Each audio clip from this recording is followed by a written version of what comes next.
Welcome to the Switchblade Sisters Social Club. Yet another true crime podcast where two middle-aged friends exploit their worst fears for your entertainment. You're welcome.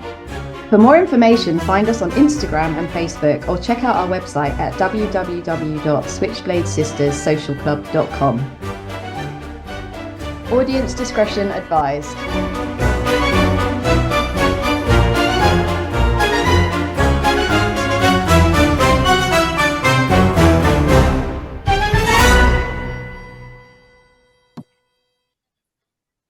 Hi, this is Switchblade Sisters Social Club, where two friends exploit their worst fears for your entertainment. You're welcome. Emma, hi. Hi.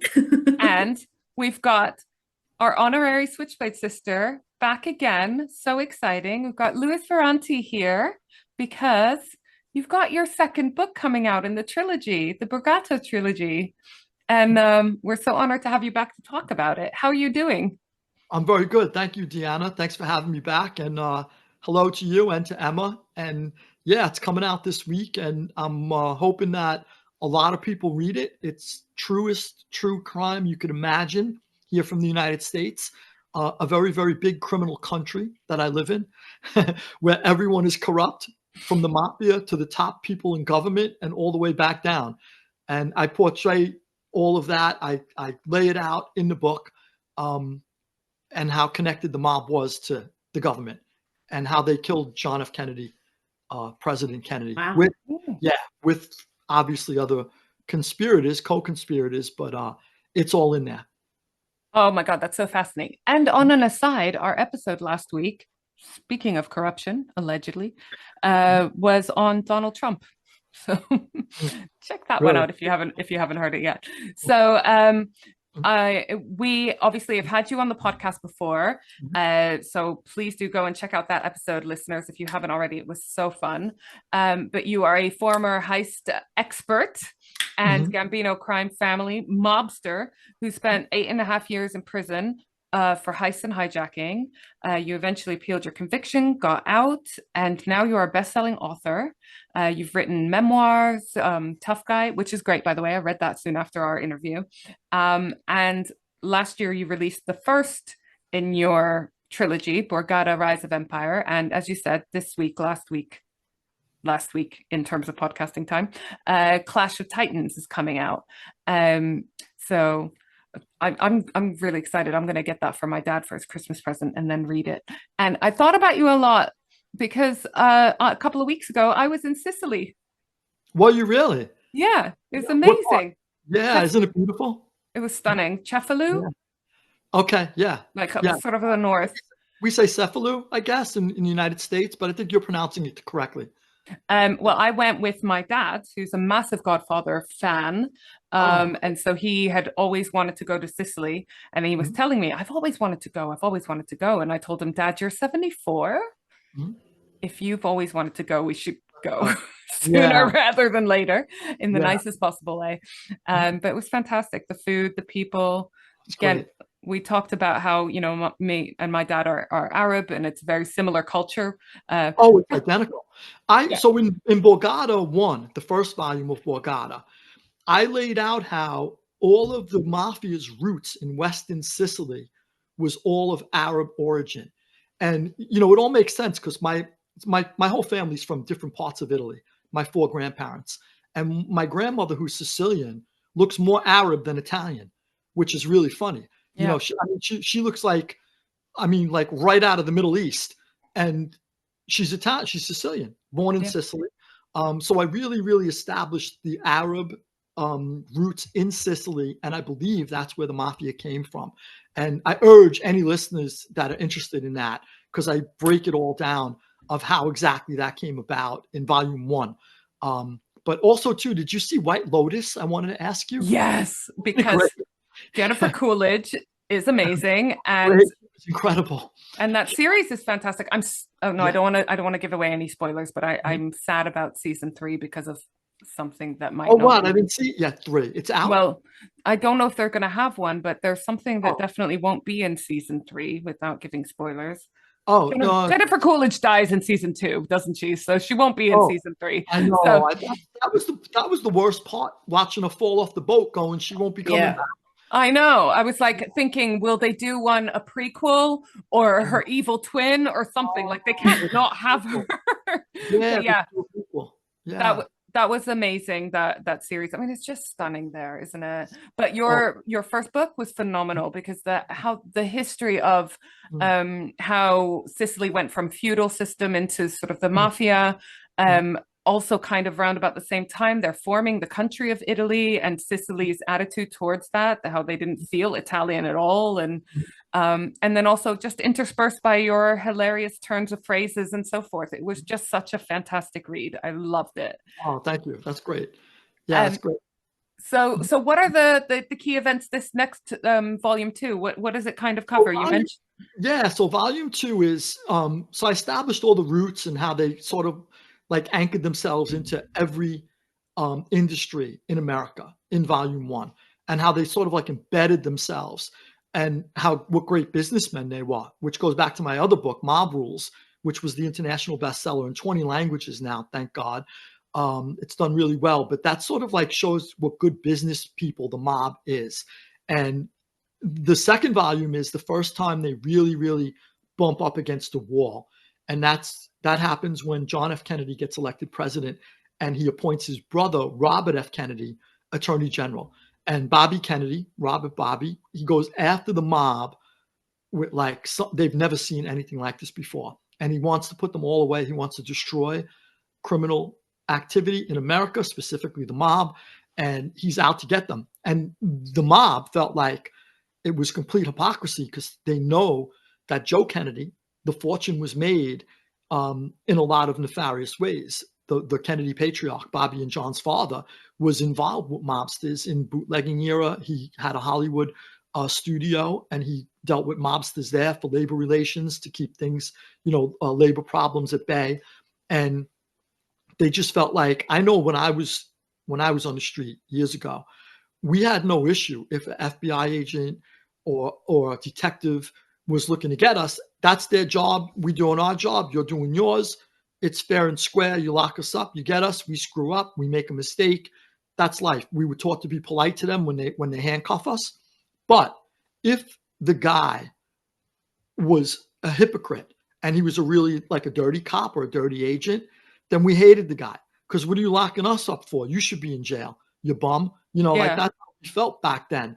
And that's how the mob felt about Bobby Kennedy, because the Kennedy family fortune was so mired in dirty money that the mob felt like, are you guys kidding us? You're coming after us? Mm-hmm. Guys, your whole fortune was built on dirty money. We all dealt with your father. And I'm not just like shooting from the hip here. Everything in my book is sourced. Anything in the back, there's an extensive bibliography. Every quote I use, it's all sourced. It's all witnesses. It's all evidenced. Everything I say about Joe Kennedy or about the Kennedy brothers. Yeah, I was going to ask you about that actually, because just like out of interest in terms of, these are some pretty hard-hitting families that you're talking about here, and obviously they're still in politics now. Mm-hmm. Did you get any backlash for sort of saying these things about them?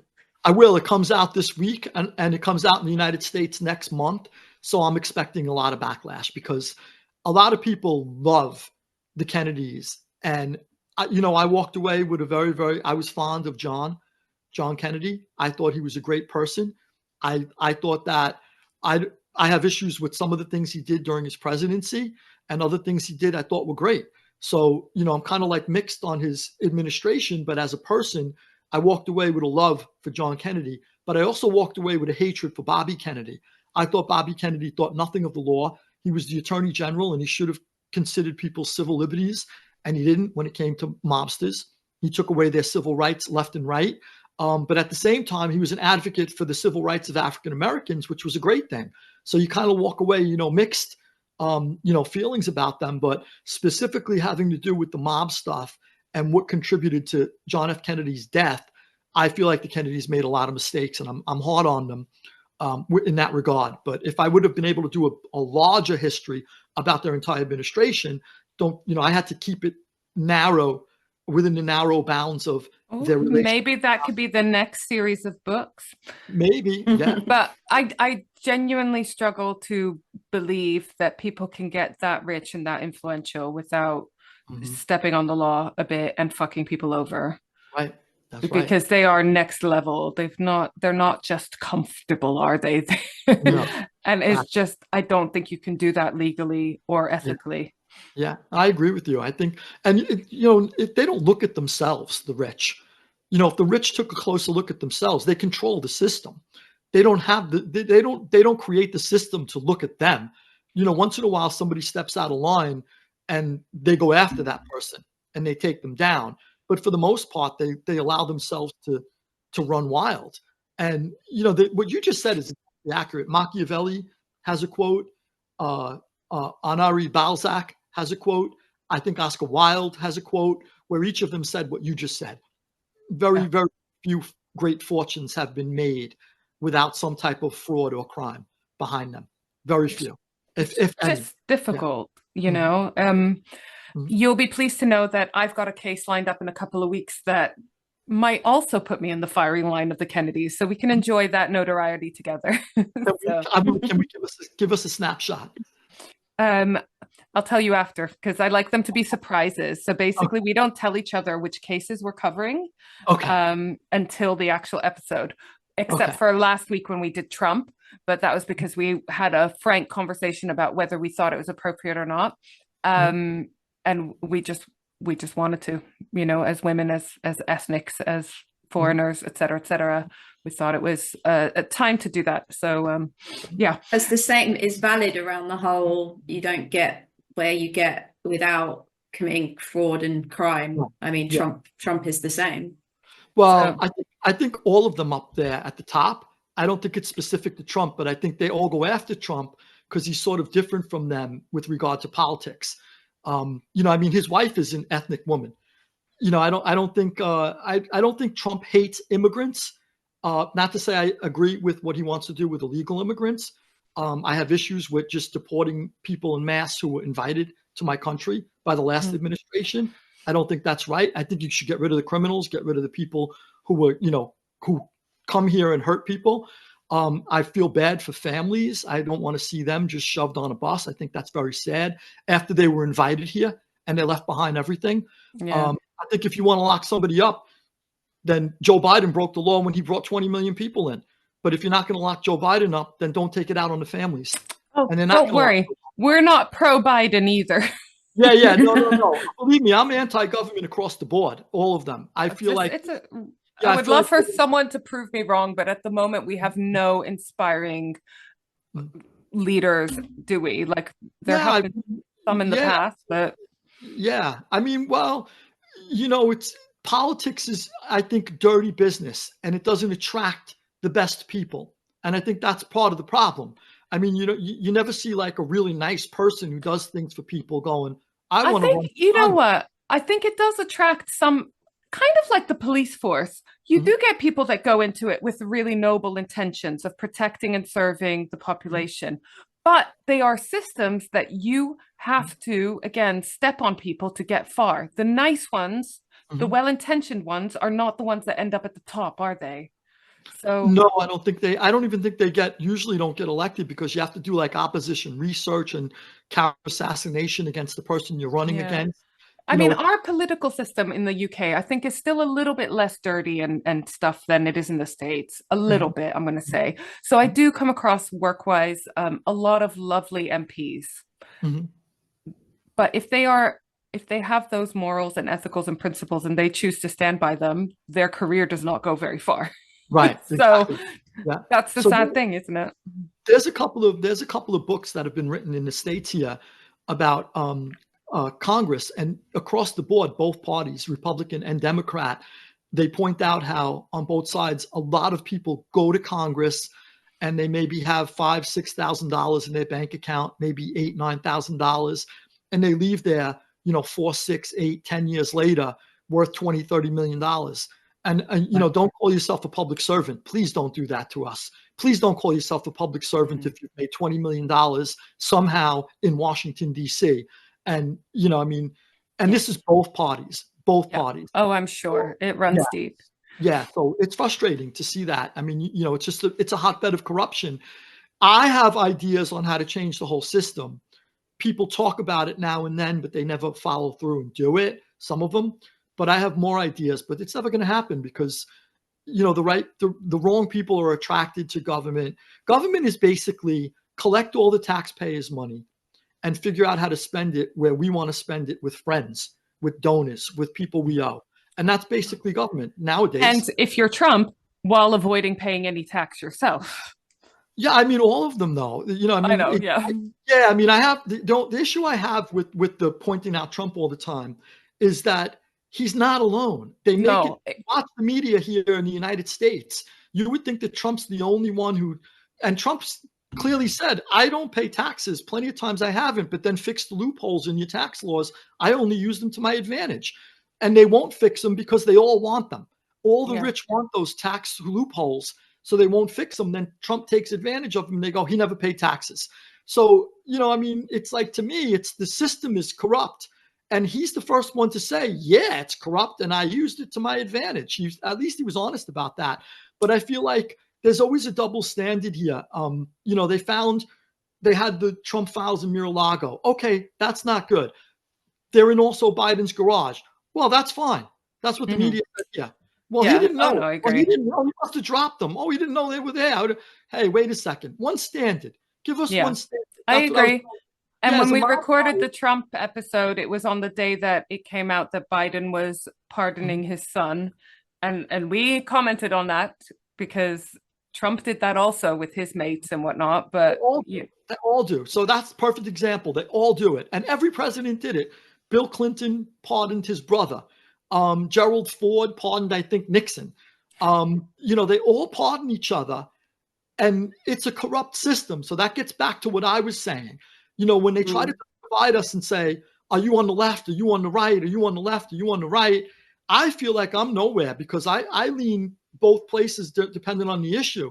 I feel like, look, I've always been like, I have gays in my family and I have dear friends that are gay. Gay marriage is fine with me.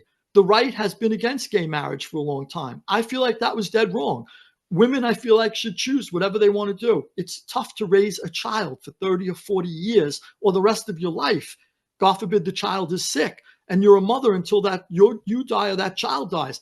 I don't feel like you should force a woman to have a baby. So, I lean left on a lot of issues, but there are a lot of other issues where I feel like I've leaned the other way, where I feel like they've gone a little crazy on the left, where it's overboard.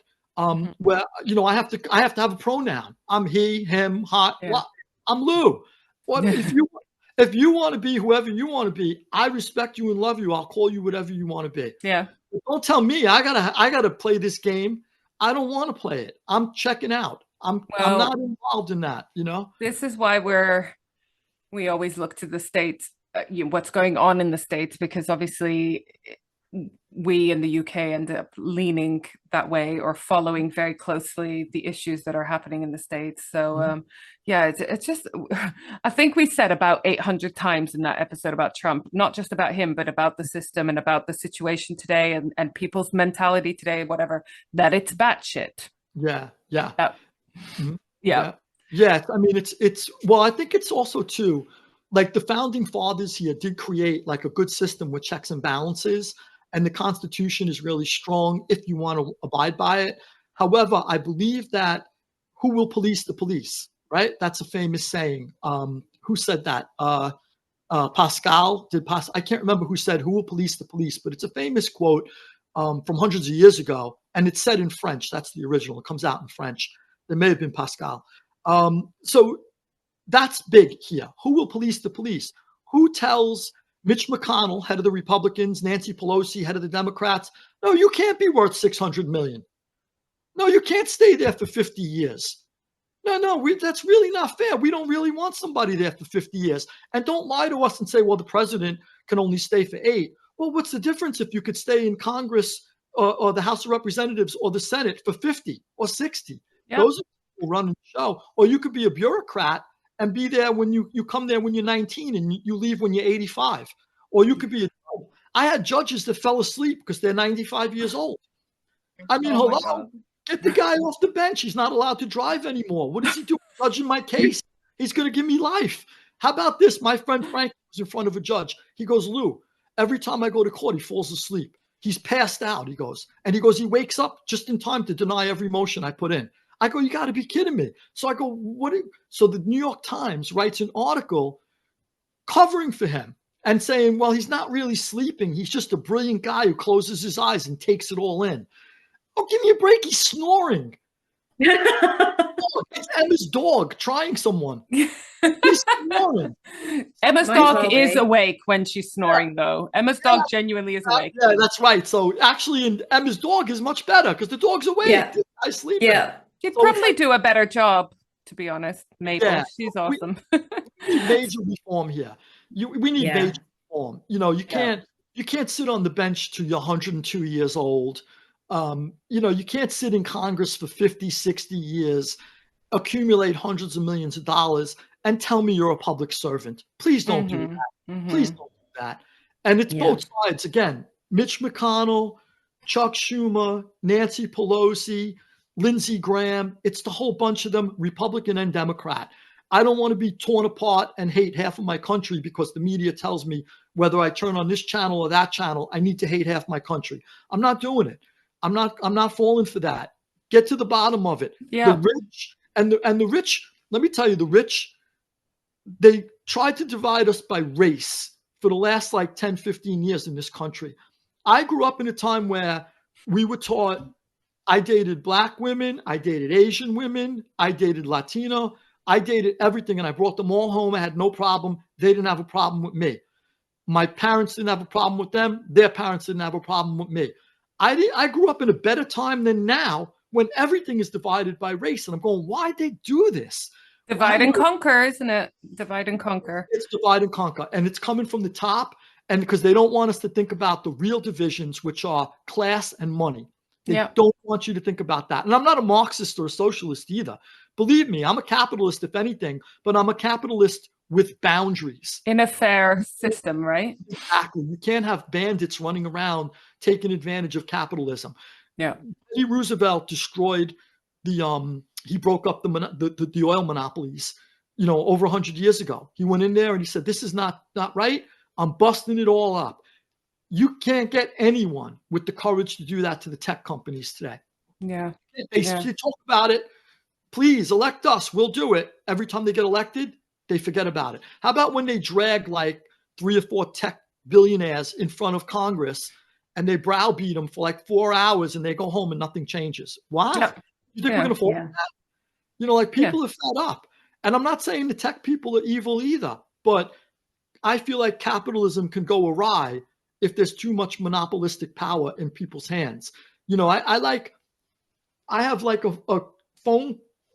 My phone is connected to my TV, is connected to my water bill, is connected to, like, if you're backed up on a telephone bill, next thing you know, your TV's off, and you're like, how's my TV off? I didn't pay my phone bill. Why's my TV off? Oh, the same company owns them all. Yeah. Wow. It's all a bit scary when you think about it, isn't it? Yeah, getting out of hand. So, you know, people got to wake up to that and stop like fighting with each other. I feel like, you know, like we're all, I would love to get to a place where there's no such thing as color anymore. There's just gender argument. I'm tired of the gender argument. I don't care what gender you are. I stuck up for transgender inmates when I was in jail.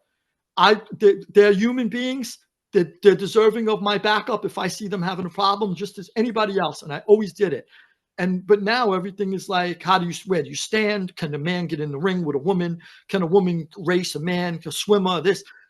How about I feel like all of that is distraction from other points, isn't it? Let's get the people to focus on these little things. They're not little things. They're obviously very important to the people involved, but let's focus them on these issues, and then we can just do what we want behind here.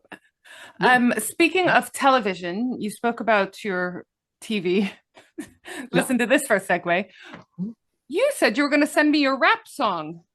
Oh, so it's coming out. I didn't send you the rap song. Yeah. You sure? I think I sent it to you. I didn't send you the link. Oh, okay. My apologies. I need it. Emma Okay. needs it in her life. So I'm going to chase you up for that.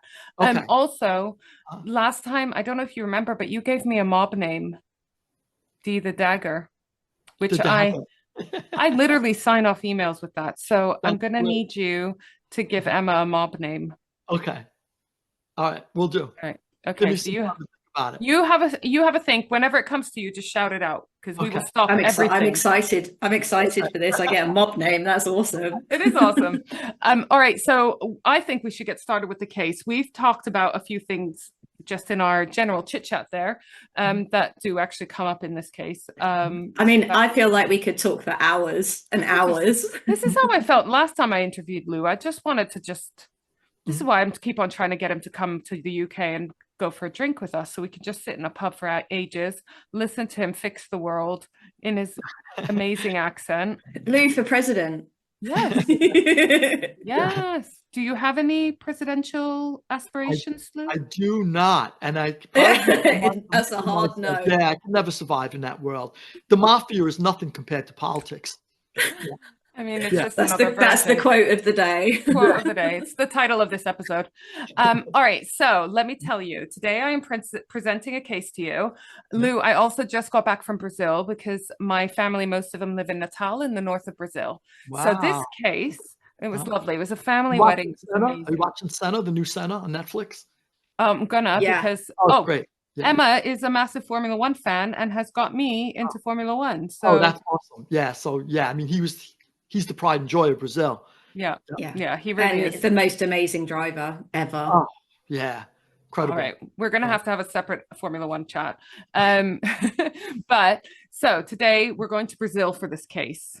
Okay. Right? We're taking a trip to the dark heart of the great outdoors. Forget peaceful picnics and scenic trails. This week we are talking about the State Park Maniac. So this is a man called Francisco Pereira. He was a killer who turned these serene landscapes in the national parks in and around Sao Paulo into his personal dumping grounds. This man confessed to 10 killings. He killed 10 women, but the consensus is that he probably killed much more. He also left a trail of survivors as well. So my main source is an Amazon Prime documentary called The Park Maniac, The Untold Story, which is a Brazilian production. It's in Portuguese. It's amazing. So this case is set in Sao Paulo. Have you been to Sao Paulo, Lou? I have not. I'd love to go. Me neither. Because my family lives in the north. We are going. Oh, really? Lou, come with us. 2026. We're going to the Formula One there. Let me see. I'll if I can, I will. Do it. Awesome. Yeah. So it's a crazy city. I love where my family live because it's a city of about 1 million people. So it's not a huge city, but you look at like Rio, Sao Paulo, we're talking like millions and millions of people. It looks manic. So I've not been to Sao Paulo. I'd like to, but I think it would be very overwhelming. So this documentary had access to Francisco Pereira, the State Park Maniac, to his psychiatrist's recordings. So these were never before heard footage, tapes and stuff. After his psychiatrist wasn't privy to the murders before, or his lunacy?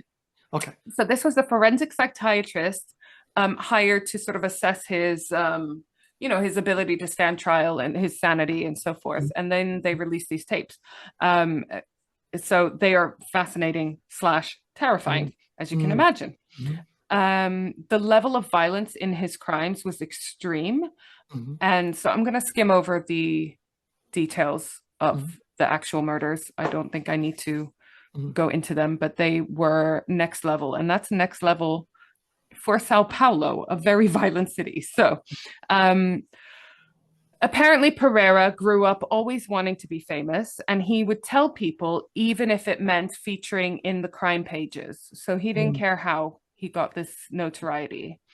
When he was caught, there was a lot of criticism around the media. He was caught in the 90s. 90s media was very different to how it is now. We have some much more reputable sources floating around now, I think. But at the time, it was very much tabloid, sensationalist, media, and in Brazil it was definitely like that. So Mm-hmm. there was a lot of focus on him rather than his victims, the survivors, the families. So this episode I wanted very much to be victim focused as much as possible. He has now been convicted and sentenced for the crimes, which I will go into. But we did an episode, me and my sister, back in season 2, I think, called The Brazilian Dexter. Did you ever watch Dexter, Lou? I love Dexter. I thought it was great.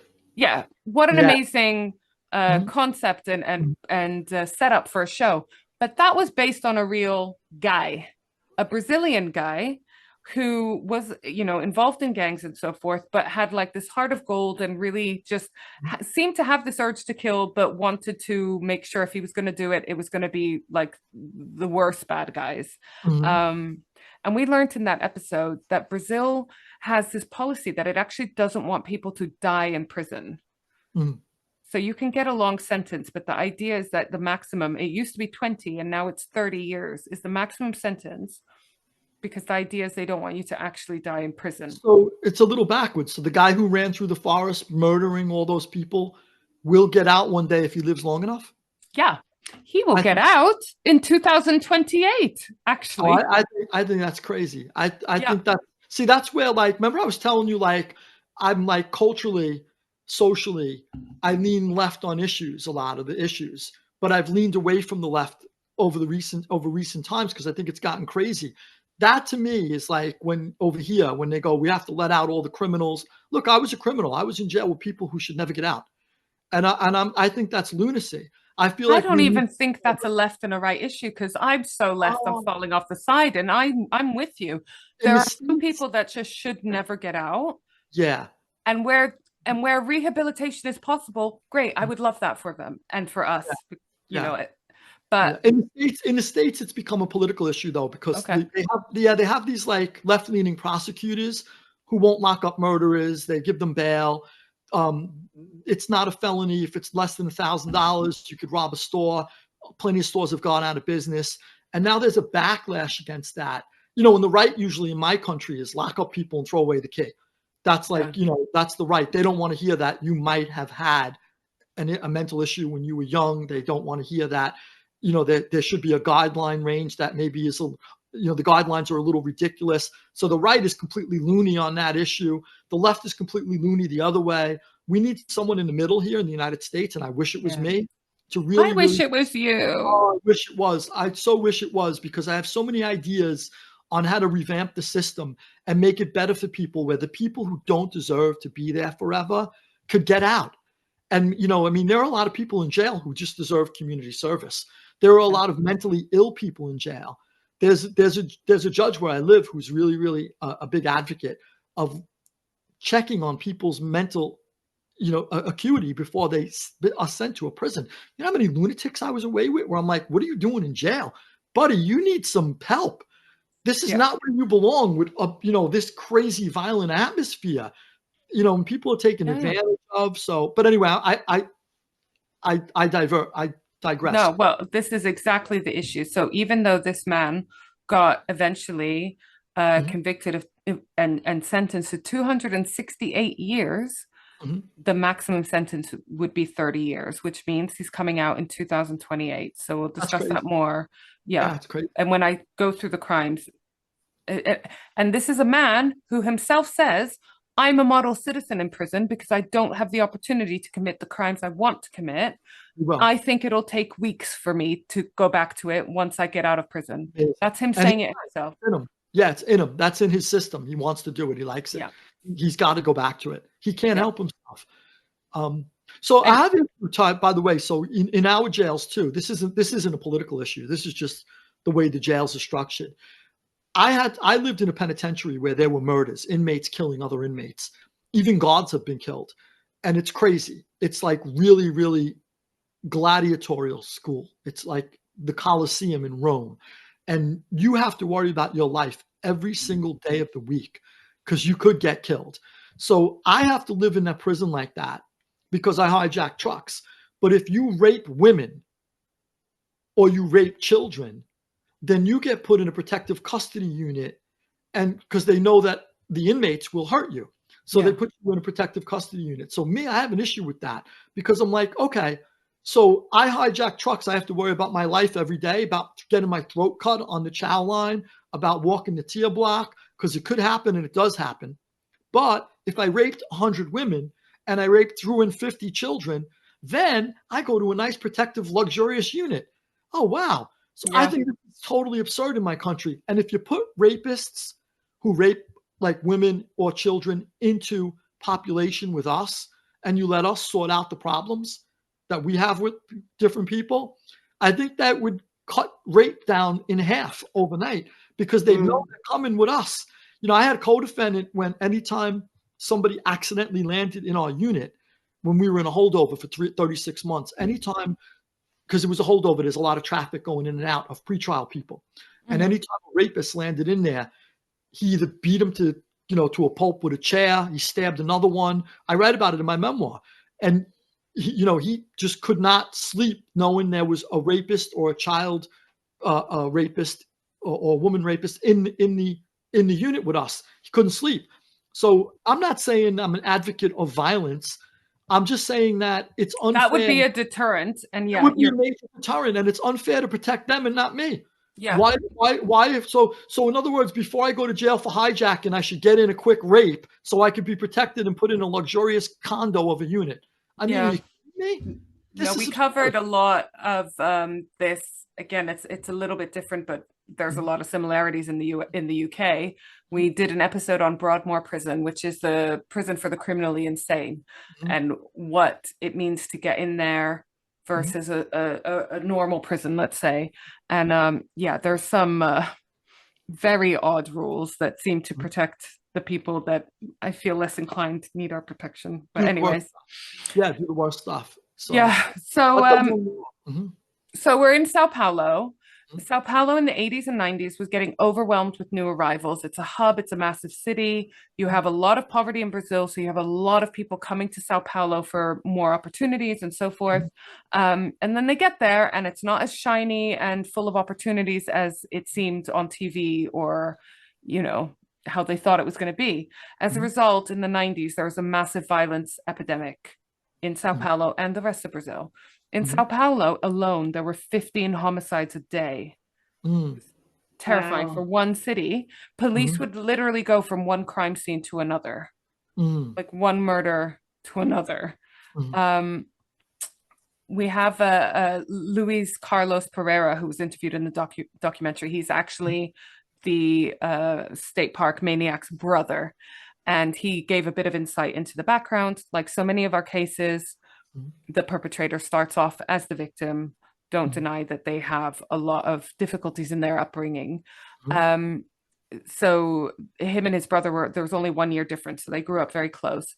And in 1977, their parents moved to Sao Paulo and they ended up in an area called Diadema, which basically is slums, favela, I found a picture, which I will show you guys. And favelas are romanticized, I think, a little bit, but they are fucking dangerous, scary places. I'll bring it up in a moment. What are you guys drinking, by the way, while I do this? Me, I'm drinking nothing, but I had iced coffee earlier. It's earlier by me than you guys. Oh, right. Oh, yeah, of course. Yeah. I've had lunch with my parents and hosted a webinar on Israel-Palestine. So I have treated myself. Yeah. Little. I just need to pause for 1 second, but I think, unfortunately, one of my dogs is being sick. So, okay. Yeah, it's fine. I just want to make sure he's all right. Okay. So, Deanna, that guy who you're saying is getting out in a few years, that guy would have been taken care of already under the way I see prison. And let the inmates decide. If you're bad enough and you want to do these horrible crimes, you want to kill women while they're walking through a forest, then you have to go meet people who may not approve of that. They may be fellow criminals, but they're not that type of criminal. And those people also, too, if he wasn't protected, knowing he's getting out in 2028, I promised you he would never make it past 2027 because they'd go, look, I don't want my sister killed by this guy. I don't want my mother killed by this guy. I don't want my daughter killed by this guy. I think it's better we kill him. Yeah. And, look, again, people will go, oh, you can't advocate murder. You can't, like, I'm not. I'm just saying, look, let the inmates decide. Don't protect him and not me. I had to walk through the halls of Lewisburg with a machete to defend my life because there's a race war that has nothing to do with me. It's the Aryan Brotherhood versus the Black Muslims. I am not a Black Muslim and I am not an Aryan. So where do I fit in? And yet I'm sitting there with a machete because violence keeps breaking out. And these people are protected. A guy like that should not be protected. It's bonkers. Jeffrey Dahmer was protected. The moment they let him out one day, they took care of him because they're like, okay, you want to eat someone's brains? We're not having it. But yeah. And if you're going to sentence, what is the point of sentencing someone to hundreds of years and then being like, oh yeah, but 30? Because it gets to a point where, like, you might as well just do what you want after you've done your one big crime, because you're not going to get more than 30 years, are you? Right. So why kill? What's the difference if you kill 1 or 100? You might as well rape 100 more women because it's not going to add any time. Exactly. I agree that isn't there. You're right. It's bonkers. All right. So this is, I'll try to find a picture from the 90s. There weren't any, but this is Diadema in Sao Paulo. Can you see? Yeah, nice. Very, very spacious. Very nice. Everybody looks like they have a big yard. Yeah, lots of great views. It's on a hill. Great views. Yeah. So, I mean, you can tell it's shacks, isn't it? And it's shacks on top of shacks. I doubt they have a good sewage system, infrastructure, et cetera, et cetera. It's going to be unpleasant there. And again, the influx of people, it was growing so fast compared to the development of the infrastructure and whatnot. So the dad opened up a butcher shop. And I also, I'll share again, because I actually had a look at the state park. So I'm going to tell you, the dad opens up a butcher shop, and bad sign, isn't it? We inherit traits from our parents. All of us do. And if the father liked chopping up, tenderloin and I mean, you don't know what's inherited. I mean, the next, there's doctors who cut open a body and enjoy doing that for a good reason, have something in them, I think, that aren't very far from someone who cuts open a body and has gone bonkers. Don't they say there's a high instance of psychopathy in surgeons because of that ability to dissociate from what you're actually doing? Yeah. Right. So this is Sao Paulo. I'm going to zoom out. So Sao Paulo is in the sort of southern area of Brazil. And as we zoom in, it's not too far from Rio in Brazilian terms. Zoom in further, we've got Diadema here, which is that slum area that he grew up in, Francisco Pereira grew up in. And just a bit further north is the state park. Now, the state park is actually where they have the botanical gardens, the zoo. I imagine nowadays, now that they've sanitized everything, cleaned everything up a bit, it's probably very touristy and lovely. And it's actually 5 different parks combined. And that is where, unfortunately, the majority of the story takes place. But even before this case came to light, those woods had a really bad rap for murders and rapes and so forth. You just would not, if you were a woman especially, go anywhere near them on your own. So this investigation starts on the 4th of July, nothing to do with the birth of your nation, 1998. A man was walking through the park looking for his fallen kite. That sounds weird in itself, but anyways, he's not the focus of the story. He found a body and he called the police, and when the police arrived, they found another corpse right next to this one. So 2 bodies really close to each other. Victim 1 was Selma Carrios, and victim 2 is to this day unidentified. The police realized very quickly that there were probably even more victims because they found these 2 so close together and so quickly in an area that was not very visited, very, very remote area. They could tell it was someone who knew the area well.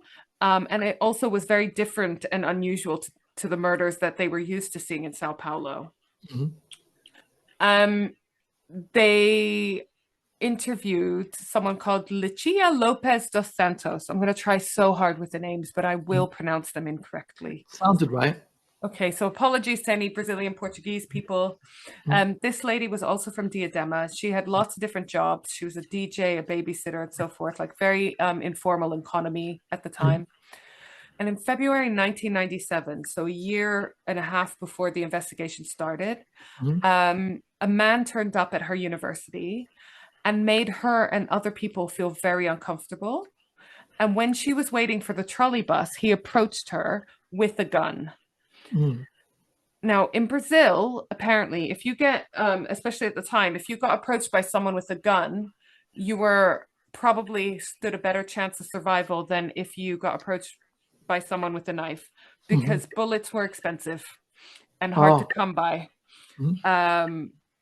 But if someone approached me with a gun, I'm not going to take a chance. I'm not going to try to assess whether I think they've been able to afford bullets, you know?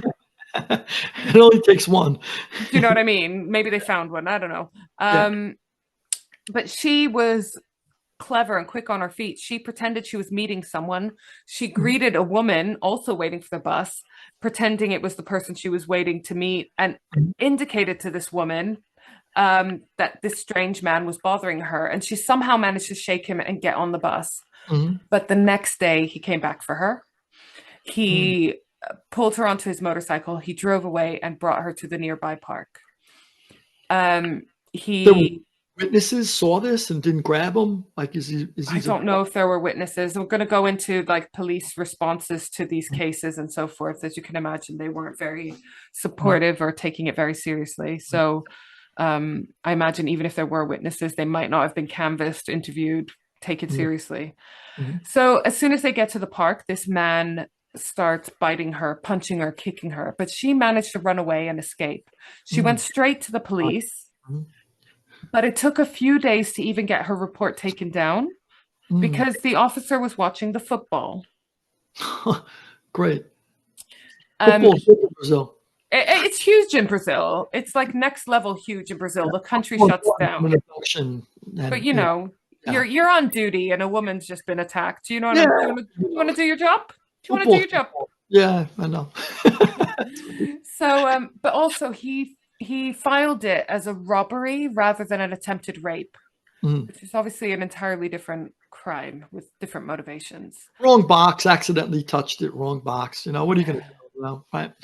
So it's really, it's a shame because, you know, this happened everywhere and it still happens to this day. But 90s Brazil was crazy for this. It was a culture of victim blaming, especially attacks against women. You were flirting too much. You were drinking too much. You were dancing provocatively or dressing slutty or whatever. And the topic of rape is often very taboo, especially in, you know, Roman Catholic Brazil. Which is really sad. So you hear a lot of these women just struggling to get their case taken seriously.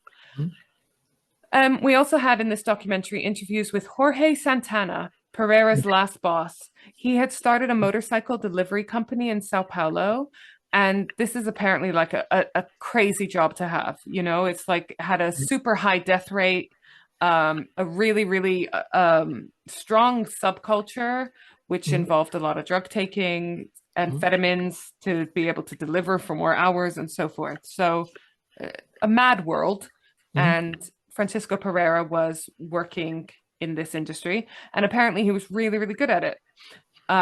He was living in the boss's office, in the office. He didn't have his own home. He was spending family time, like holidays with the boss's family and so forth. So that's where we've got Francisco Pereira at the moment. But let's go back to when the first body was found. On the 3rd of July, 1998, Selma's mum had gone to her house and Selma was just popping out and was going to come back to watch the Brazil-Denmark game. Selma didn't come back for the match. She didn't come back after the match. She didn't come back the next day. So her mum, who had been left with her kid, went to the police, went to the coroners. They were looking for her daughter. And they find that the police told them that she must have gone off with a boyfriend to watch the match in France. And they didn't even file a report. This is not a wealthy lady. And they think that she just fucked off without saying goodbye to her kid and just didn't mention she was going to France to watch the match. So they didn't even file a report.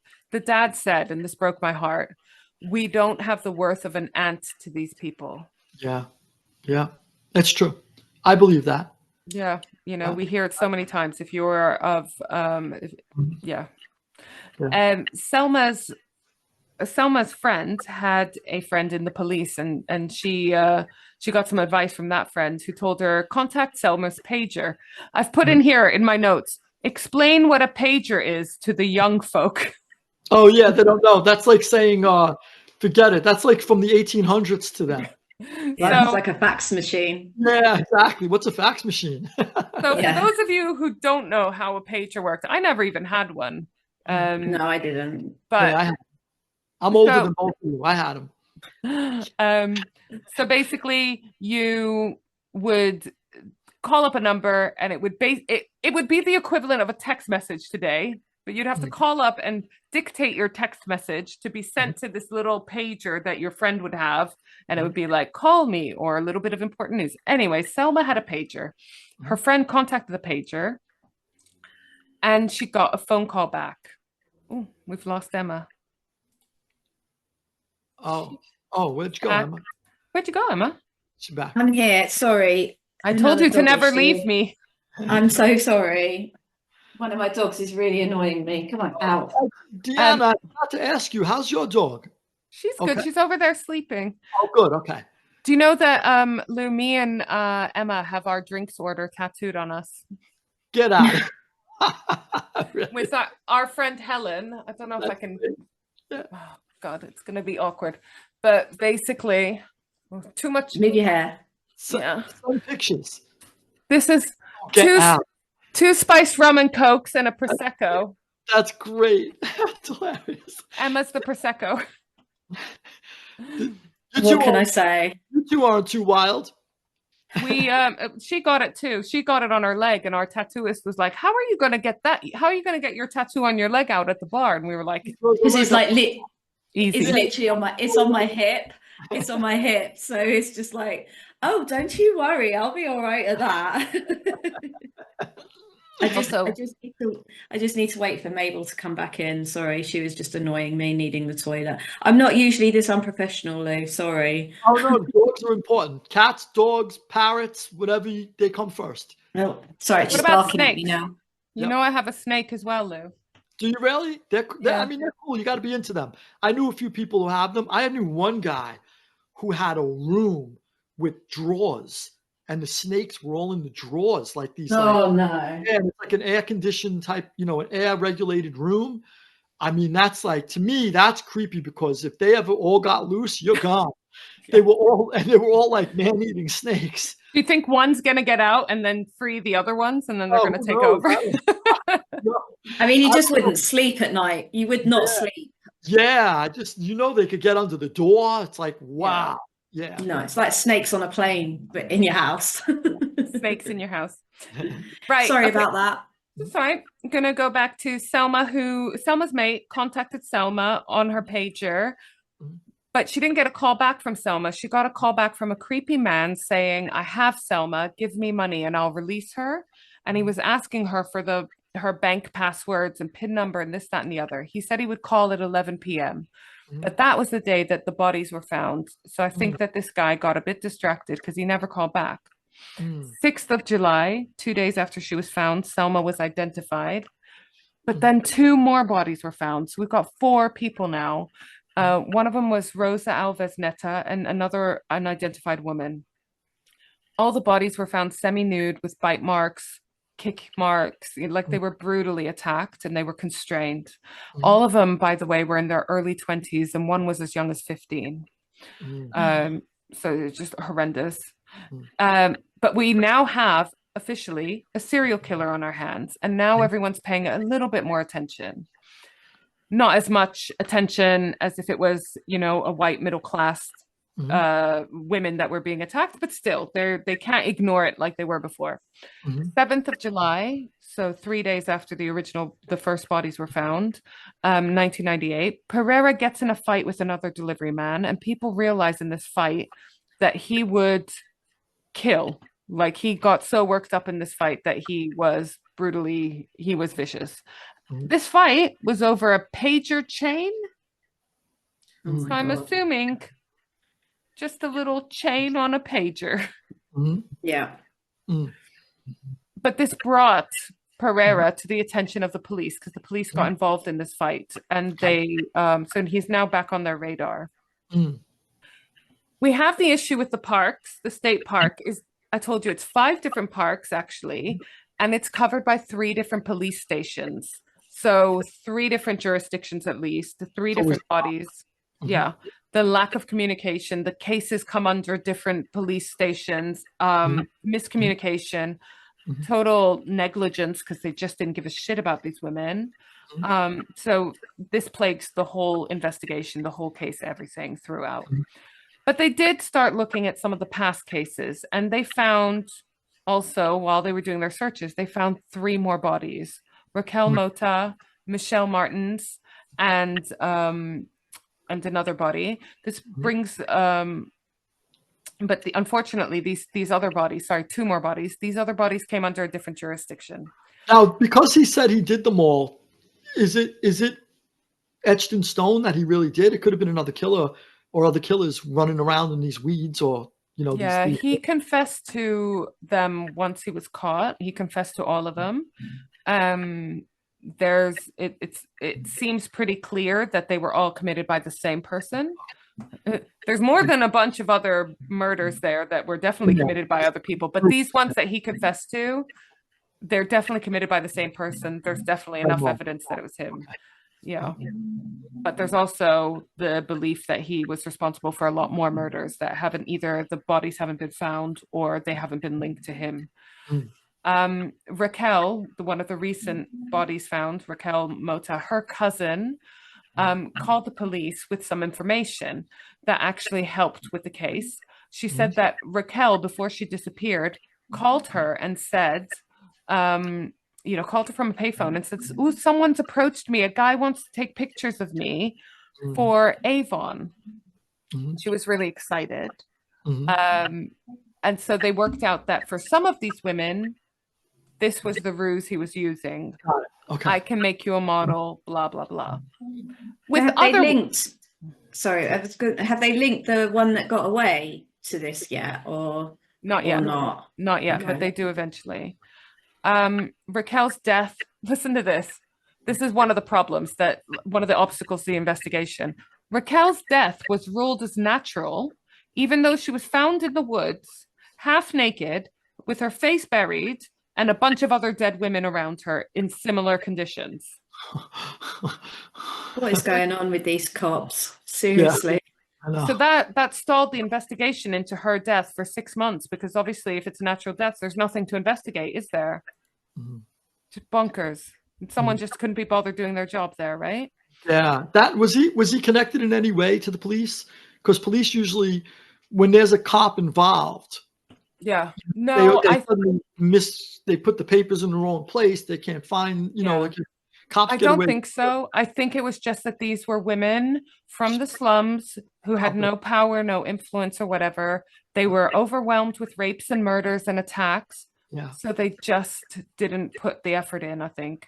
What you just said is why so many serial killers in the United States have gotten, like the Green River killer, he killed all prostitutes. No one cared. It's just like, okay, missing women. Yeah.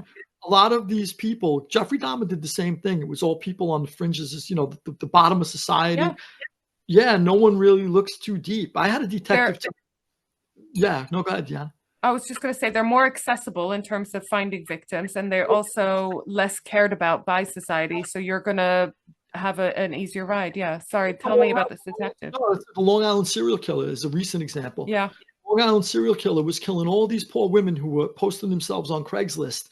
You should have been able to track, if they're on Craigslist, someone's emailing them through Craigslist. Yeah. That person should be able to be tracked if they looked early on. No one was really looking for them. They're like, okay, it's a woman on Craigslist. She's on drugs. Who cares? On to the next. There's somebody's son from the suburbs was killed. We have to really investigate that first. Exactly. The father owns a company. He's donated to the local congressman or congresswoman, and those are where they focus. And that's you mentioned the Green River killer. The only reason that attention got drawn to him was because he accidentally or for some reason killed a woman who wasn't a sex worker. Right. You know, it was a wife in a middle class background or whatever, and suddenly they're paying attention, aren't they? Got that. That's it then. There you go.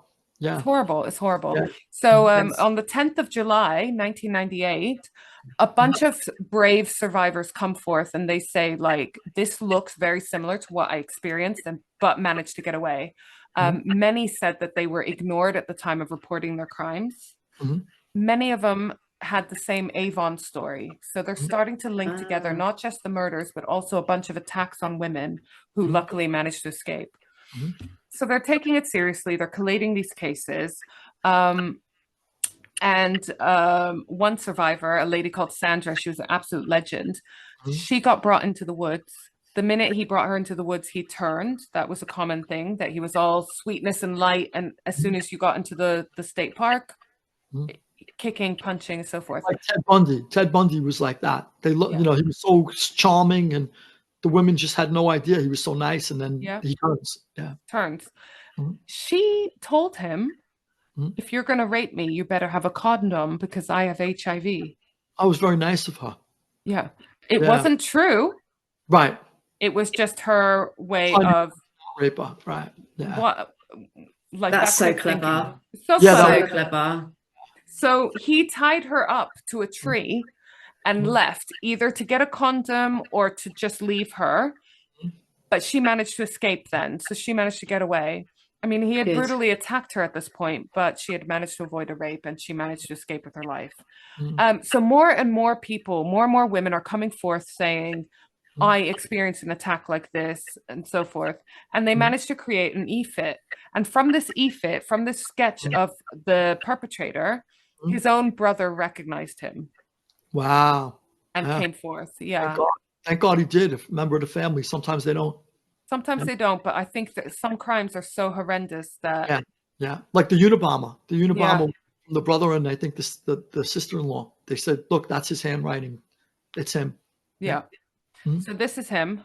And there was an e-fit that came out that I saw in the documentary. Does look, because sometimes those e-fits do not look like anything or anyone, do they? Or they either look like they could be. His eye. I think he'd poked during the arrest, maybe. Yes, he might have walked into a door during his arrest, because that was a picture soon after. Right. So he's again brought to the attention of the police because his brother is calling in and you know, and he'd also asked the local hairdresser, can you please pluck my eyebrows real thin? So he's trying to change his physical appearance now, right? He quit his job by leaving a note. So his boss came into work the following Monday after these bodies had been found. And there's a note saying, thank you very much, but I'm quitting. And he leaves the area. What did he do for a living? If you didn't mention. He worked as this motorcycle transportation company as a motorcycle delivery guy. That was it. It was like a real, it wasn't just like he did it on the side or like freelance. He did it for a real company. Got it. Yeah, he did it for a company. And he was, but like I said, he was living in this garage that the company was running out of and everything.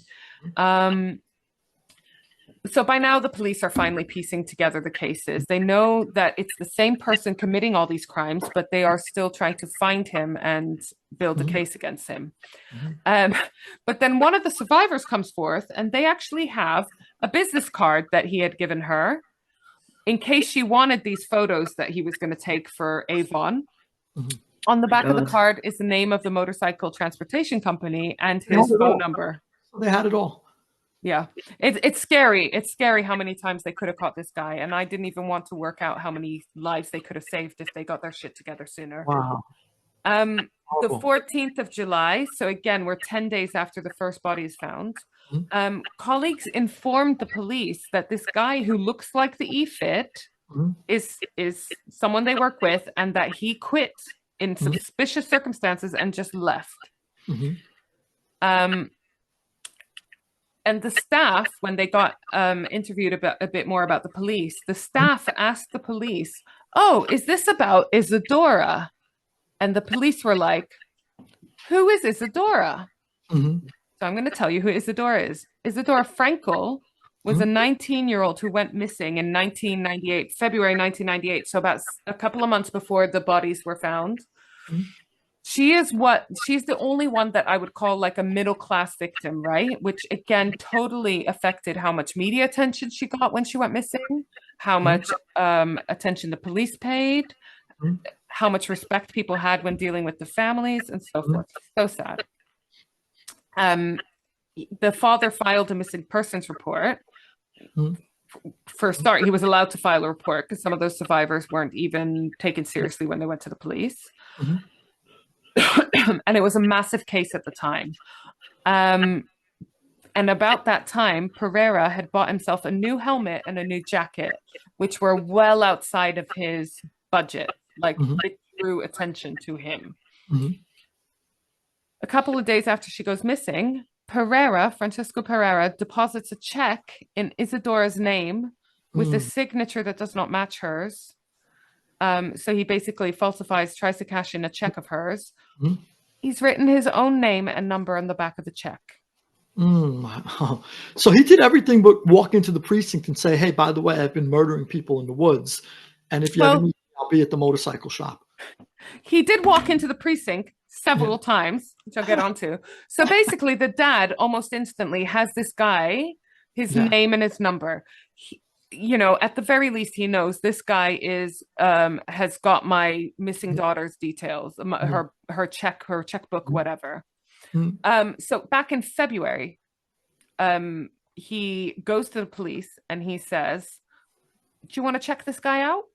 Because my daughter's missing and he's got her checkbook.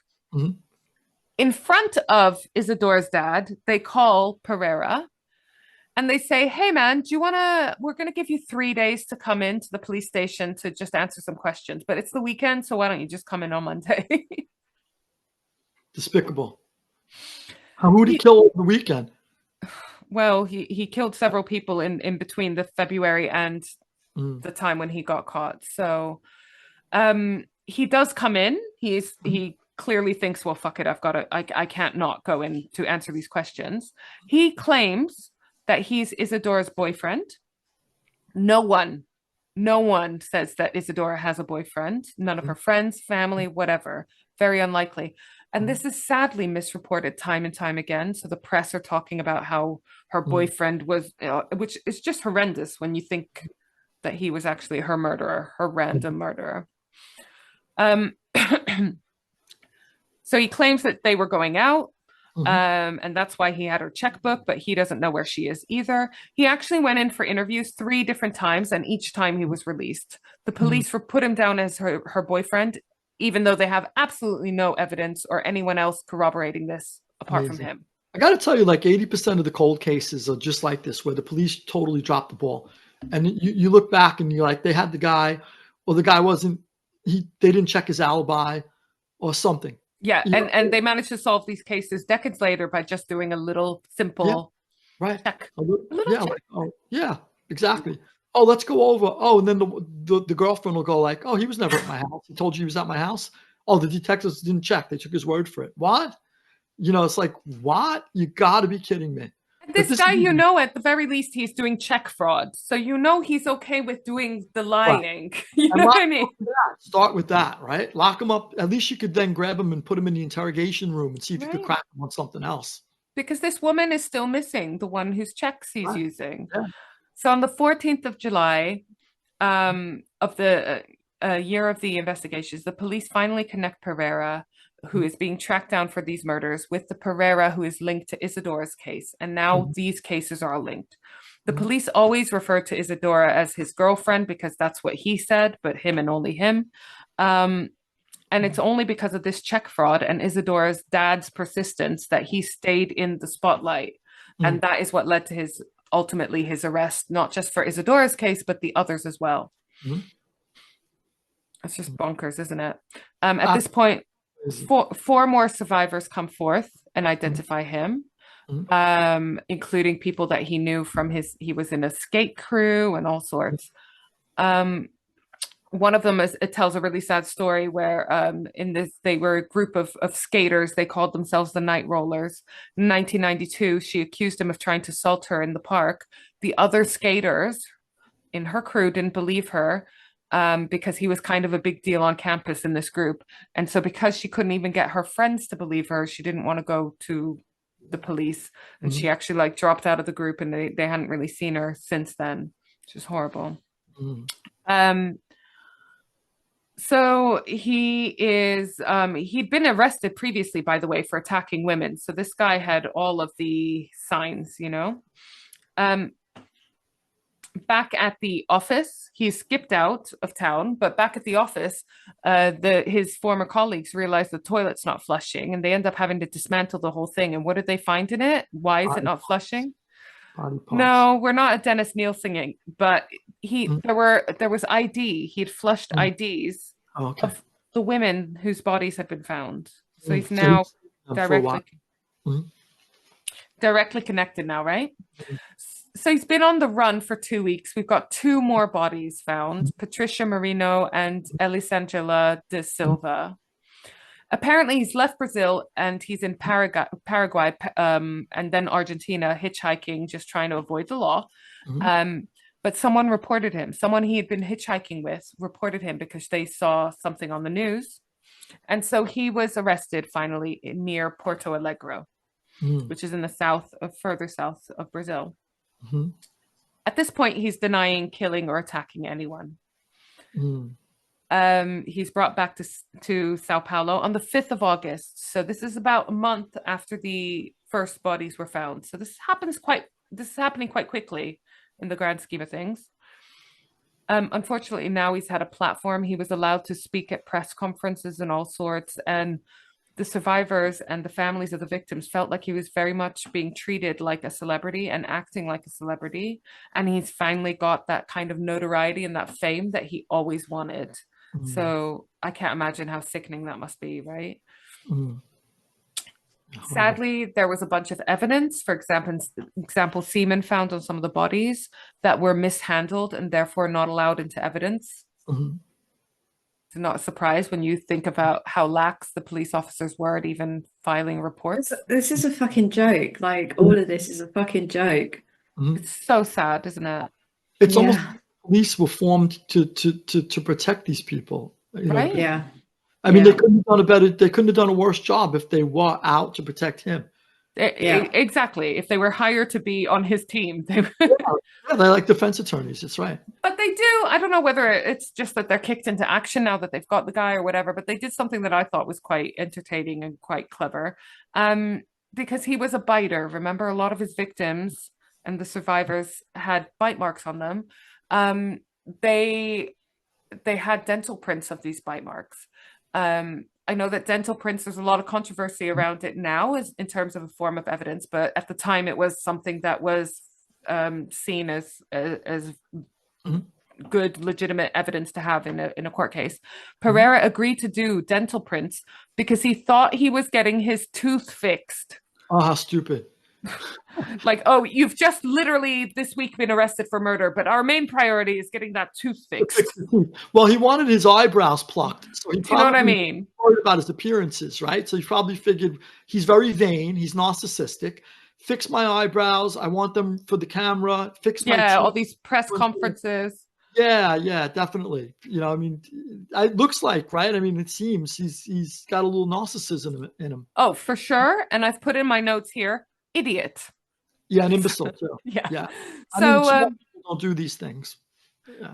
So he's had his dental prints taken, and then they show him photos of the prints that they've managed to take from the victims' bodies, and then it clocks. Shit, I'm in trouble now. And at that point, he confesses. But he only confesses to the bodies they've found.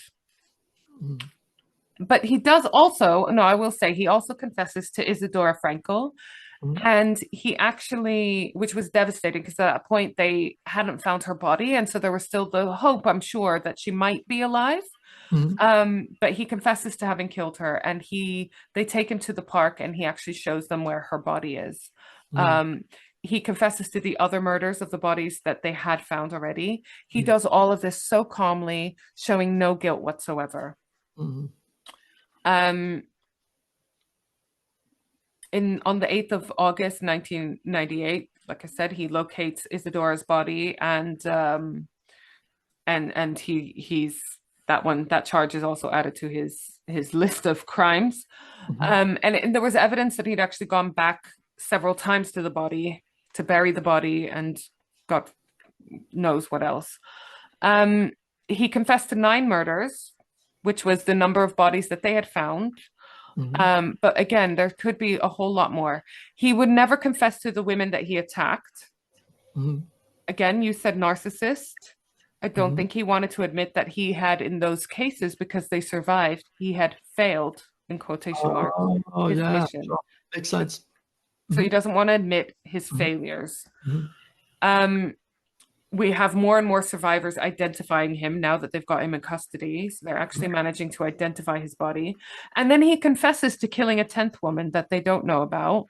But people think that this is perhaps to kind of give him the air of appearing genuine, and he can't possibly have committed more crimes because he's confessed to even ones we didn't know about. Right.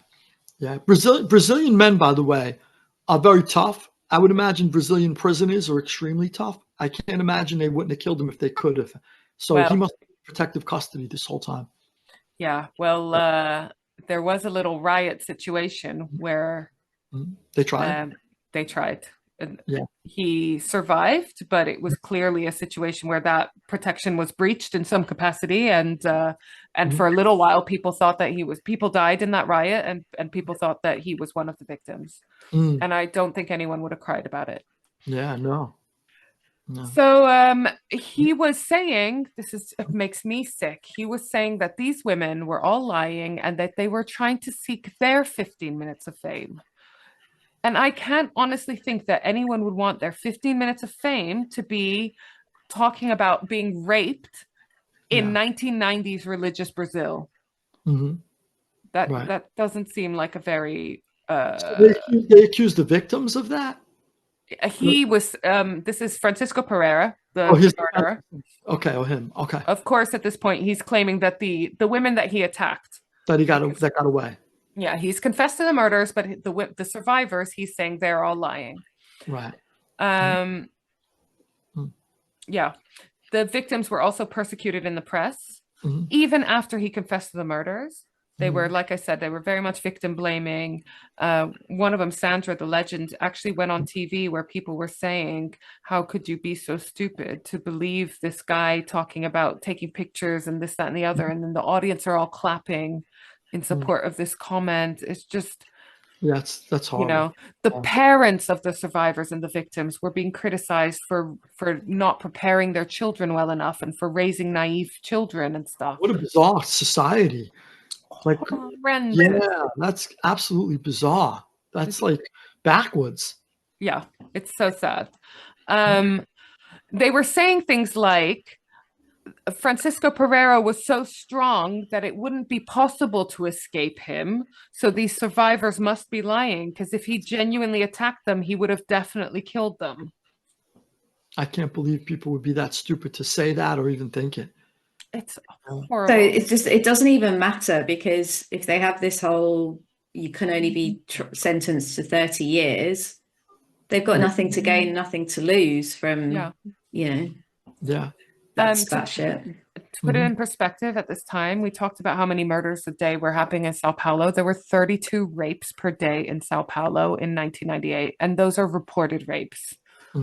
So you can imagine that number is much higher. I was going to say it could be double or triple that.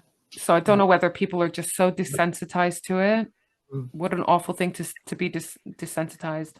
Go on. Yeah, no, I was going to say, how's Brazil today? Are they a lot better? It's much different. It's much different. I'm not going to say that it's not got its problems, obviously, but you have Lula in his first presidency managed to reduce poverty by 50%. That's a big deal. That's huge. Yeah, because, it was one of these countries where you had very poor people and very rich people and nothing in between. And now Brazil's definitely got an emerging middle class. So the standard of living and quality of life for a lot of people is improving. I only know the area where my family are from, Natal, but it was plagued with problems of sex tourism and so forth. It's totally been cleaned up now. It definitely feels a lot safer, looks a lot. I mean, that's like, it goes, raising the standard of living for people has to be the absolute most important thing you could do in changing a society. I mean, it just allows so many more opportunities. And that's what I understood. Latin America has been doing much better. I did a documentary in El Salvador when the gangs were killing like 15, 20 people a day in San Salvador. And that's gotten a lot better. But the standard of living has increased, and people have gotten, even in my country, a lot of people, like you mentioned Trump earlier, a lot of people attack him. But the reason why I think he was voted in again is a lot of people were lifted from poverty.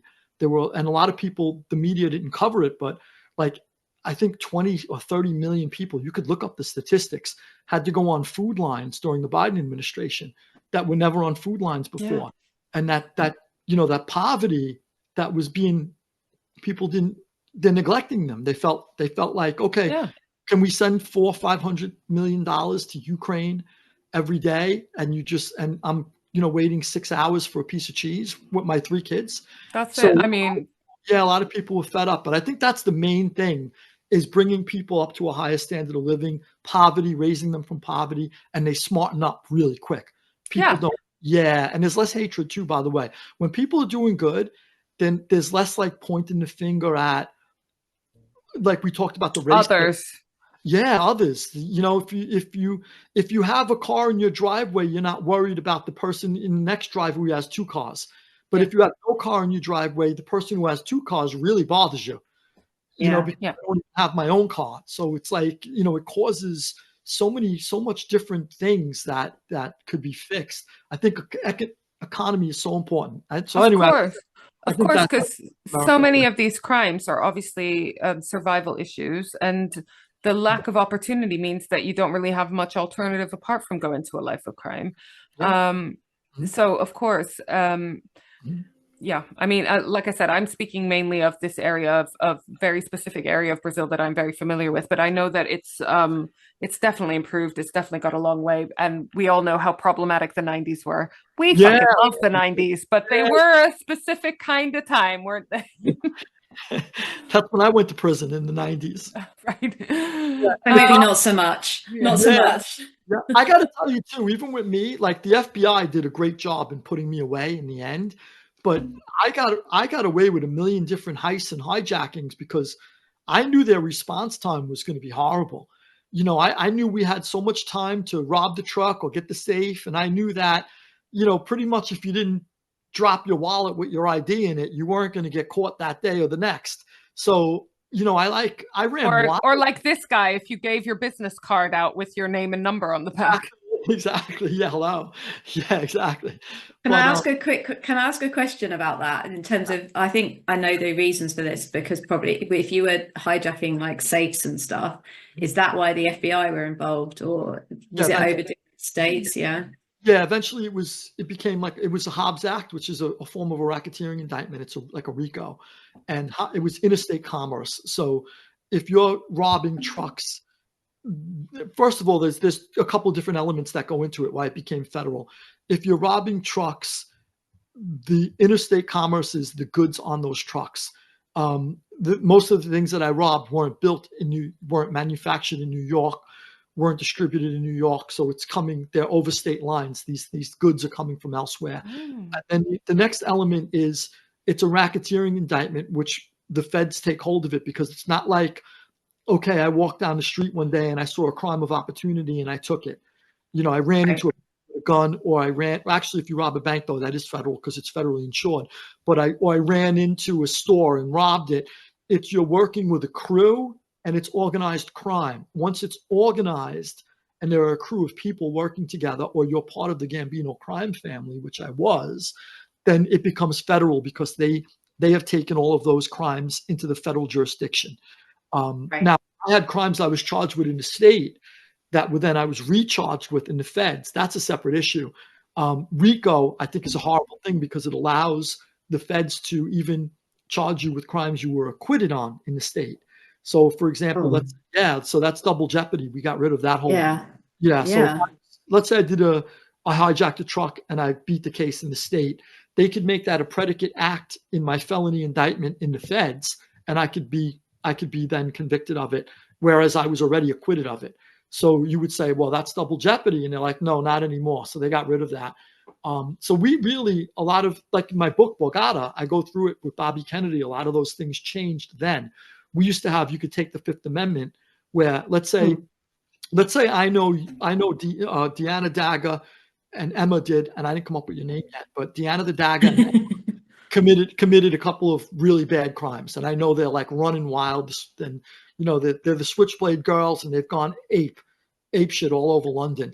And I'm like, saw us last weekend then. Yeah. Exactly. What do you know? Yeah, exactly. But let's say one better. Let's say I've dated you both, and I really still have a likeness for both of you, and I don't want to give yours up. So they subpoena me, and I say, well, I'm going to take the Fifth. I don't really want to, and I don't want to incriminate myself because I've been around them. I've heard things. So it's by right that I don't want to self-incriminate myself. I take the Fifth, which is really, though, I don't want to talk about you two, right? Yeah. So when Bobby Kennedy came up with, and I discussed it in Borgata Trilogy, second volume, Bobby Kennedy came up with the immunity clause, where he suddenly could say to you, well, I'll give you immunity from what you're worried about because you're taking the Fifth on the pretext that you don't want to incriminate yourself. Well, I'll give you immunity from any crimes, so you'll just be incriminating now Deanna the Daga and Emma. So, but I still didn't want to do that. But now I'm stuck because now I either have to go to jail for 18 months on a contempt charge, or I got to talk. And if I talk and lie, I risk a perjury charge, which could be another 18 months. So one way or another, I'm checkmated. So now if I wanted to, so if let's say you both were my sisters, and I'm like, I don't want to give up my sisters. They're my blood family. My mother. We are your sisters. You're an honorary Switchblade sister. Yeah. But let's say even the same mom, same mother. And I'd be like, my mother will hate me. My mother will never talk to me again if I give them up. Well, too bad. Then you're going to jail. And that all happened when Bobby Kennedy stripped away the Fifth Amendment's power. And then also, too, the double RICO stripped away double jeopardy. So a lot of things that were built into the original Bill of Rights in the United States have been stripped away. So, once again, too, I'm against the right for that because a lot of that came from the right. And then I told you I have social issues that I think have changed on the left. So I'm always like in the center, judging things as best I can from like the best viewpoint I can from the middle. But that's been horrible. Although it started with Bobby Kennedy, who was a Democrat, I mean, the right has really, really taken that to the fullest. For example, go ahead. That's all right. Is that true as well with like the state and the FBI jurisdictions? Like, because in this country, if you've been tried for murder, I mean, obviously we don't have the state and FBI and all of that, but if you've been tried for murder and you got off with it, like you can't be tried for it again. Mm-hmm. Is that the same in the States? And is that you can be tried again? Yeah. So if you got away with a murder in the state here, let's say you committed a murder in New York and you got away with it, you were acquitted. If they could get you, if they could RICO you on that murder, and RICO would be 2 or more predicate acts, 2 or more conspirators. So they'd have to actually prove that you were working with someone else and there were at least 2 crimes involved. And if that's the case, if you were a crew, let's say and that murder is one of several or one of 2 even, then they could retry you in the feds. Or a lot of times too, if let's say a white person kills a African American and they get away with that, they're acquitted with it in the state. Feds could now also too retry you on civil rights violations. They have other ways to say, well, okay, we're not going to try you maybe for the murder, but you offended this person's civil rights when you killed them. If they could prove that the skin color was part of the murder, whether it was or it wasn't. So they have all these ways, and I'm old school libertarian when it comes to that type of stuff. I'm a firm believer in justice in the sense that I belonged in jail. I should have gone to jail. I understand that. Once I woke up when I was in jail and I saw things clearly, I realized I belong in jail. You can't go around the streets and do the things I did and not pay for them. And I believe that a lot of people I was in jail with belonged in jail, but I'm also like a firm believer in the way you put people in jail should be done correctly. I don't believe that. Yeah. And the system, the whole legal system to me, needs a complete overhaul, and it's horrible what they do and what cops get away with. Once a cop we had the West Memphis case that will be here, the West Memphis. We covered that in one of our episodes. Yeah. I mean, at some point, the case as good as I do, then at some point, look, you got to let them go, but they don't want to then take the hit on their career. Maybe they made a mistake, and they keep these people in jail forever. And then the only way they let them out is if they admit they did it, even though they know they didn't. So it's like, I mean, gosh, justice is supposed to be to protect the people and in defense of the people, not something where it's wins and losses and I want to win. It's the same thing with the making of a murder. You covered that, I'm sure, too. No, actually didn't. Oh, you better cover it. You better cover it. It's such a good case. It is a numbers game. People have their targets and so forth, and if you file a case, if you file a report, if there's been a rape, then you're then obliged to solve that rape, and these police officers, clearly, it was a World Cup month, It's just bonkers, isn't it? Yeah. And a lot of times too, they know that they have the wrong person, but once they're so invested in that, and people's careers are on, they keep going with it. And a lot of times, they've let slip a lot of evidence, that would support, because they've been so focused on this person, they've just totally neglected the actual case. Totally.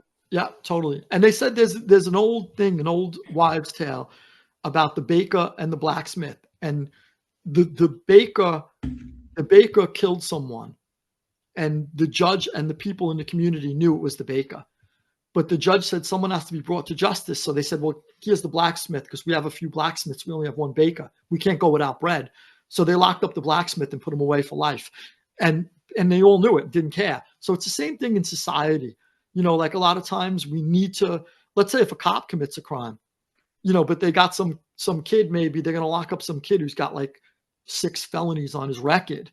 And they're like, you know what? He's trash already. It's only a matter of time before he commits another 6 felonies. Let's dump it on him. We started looking at him. He was in the wrong place at the wrong time, and they go with it. And a lot of times, if you watch 48 Hours in America, it's a great, series. It's a great show. Yeah, they tell you about 1 million people who've been acquitted later on. I was away with innocent people left and right. I got people out of jail. I filed briefs on behalf of people, even mentally ill. There was an African-American guy when I was probably like not even 30. And I met him in jail, and he was probably close to 60. And these guys brought me over to him because they knew I reversed my case from jail, my federal case. So I was in the state at the time. And they go, can you help him out? He's mentally ill.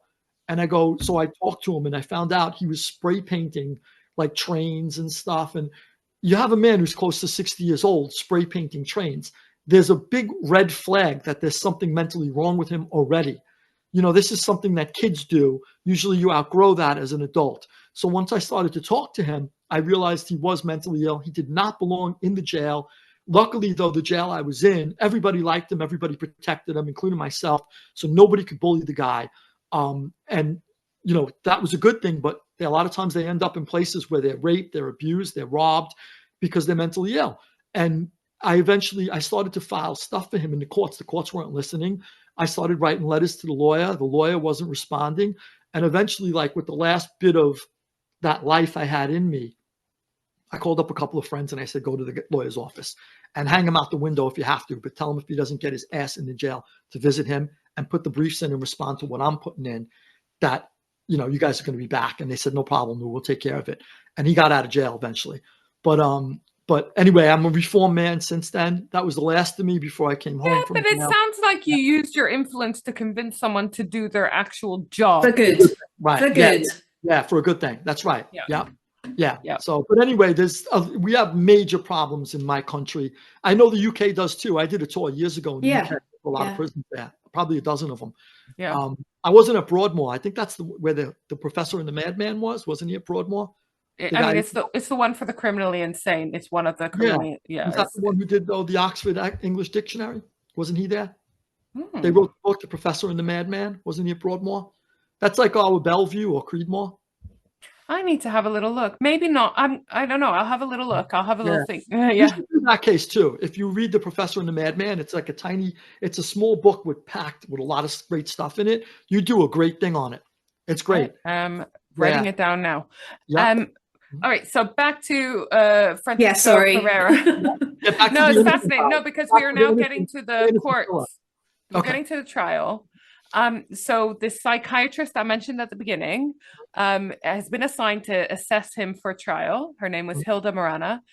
She used things like the Rorschach test and the PCLR score, the hair test for psychopathy. There's a lot of different controversies about those tests still and their accuracy, whatever. But basically, on the hair test for psychopathy, his score was 30. Anything above 23 is a psychopath. Okay. So 30. That's quite high.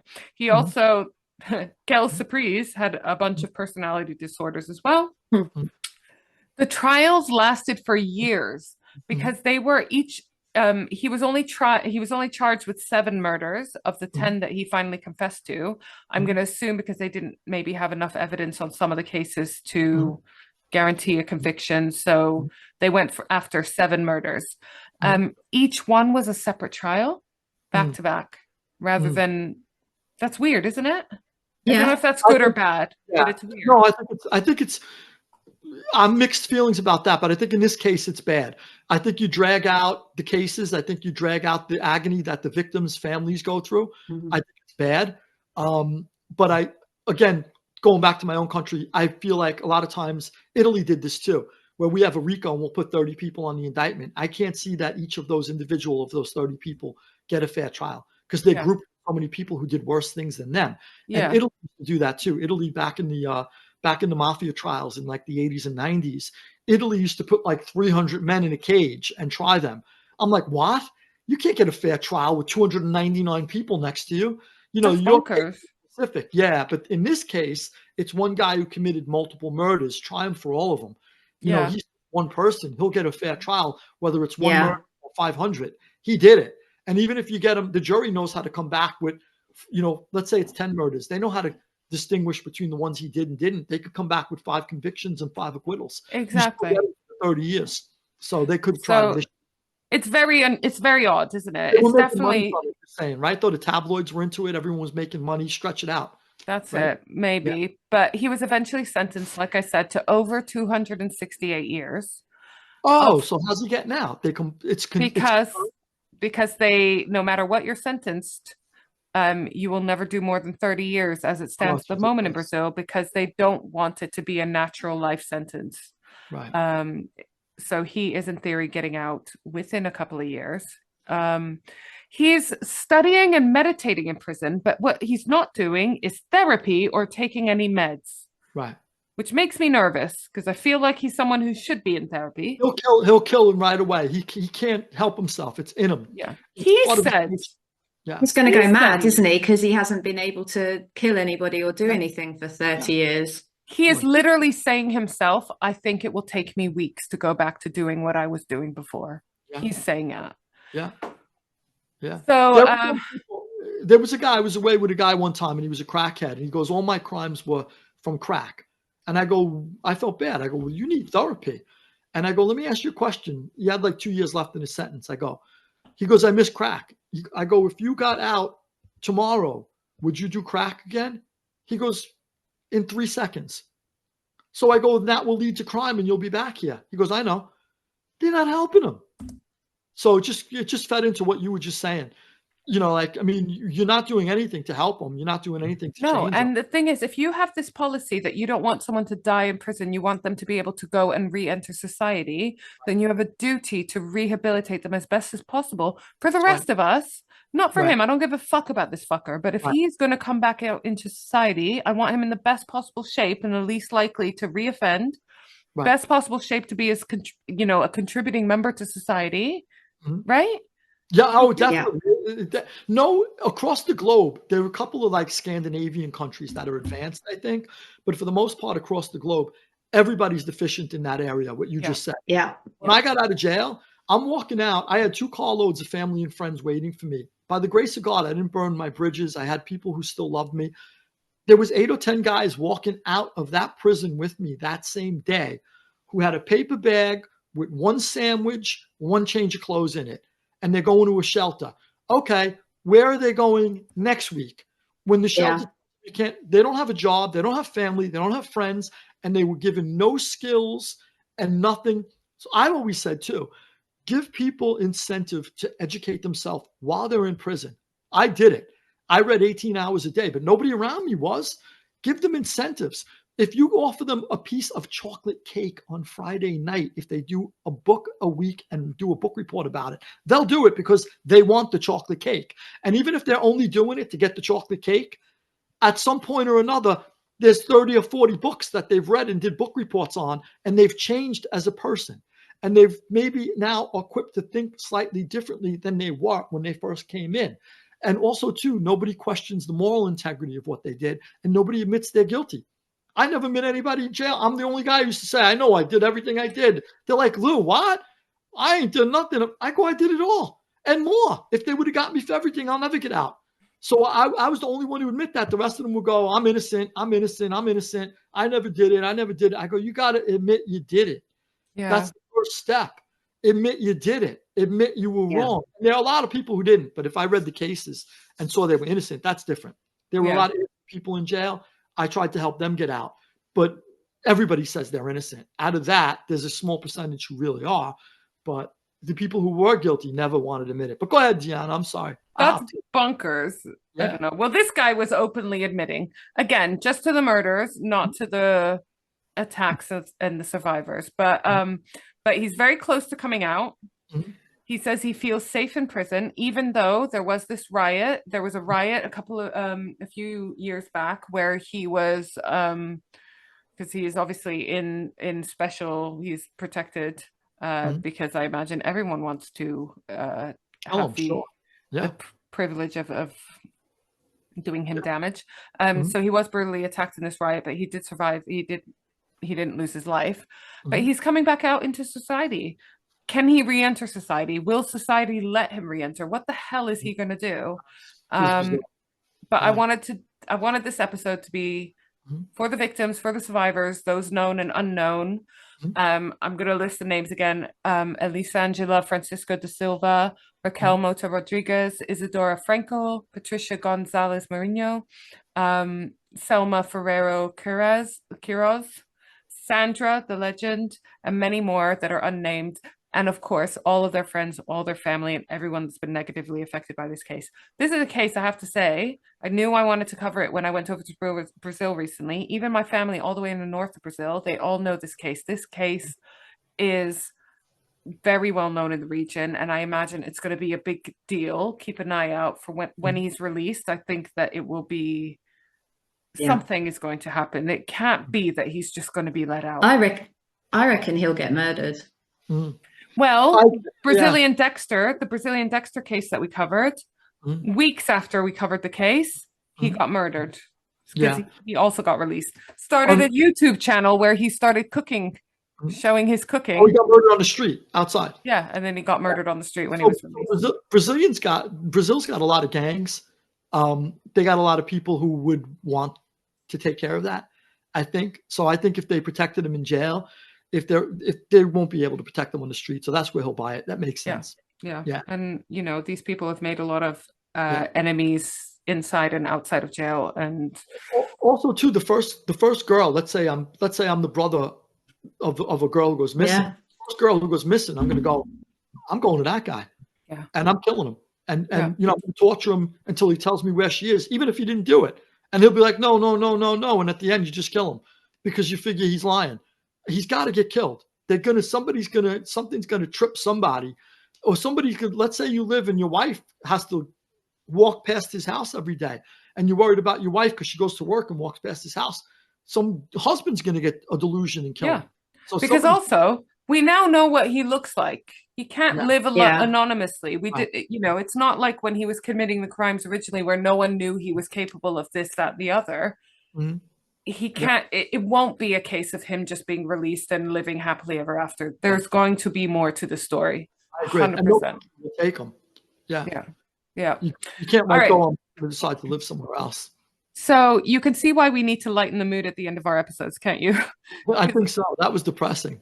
Right? Yeah. It's really depressing. So have you had a chance to think while we've been talking about this asshole about Emma's mob name? Just well, to start with, I got to come up with a rhyme for Emma, but Oh, that's hard. Yeah, but she's the consigliere right now because she's got a legal background. So if you're the mob boss, your consigliere. Oh, I love that. Yeah, the legal advisor, sort of like the advisor of the family.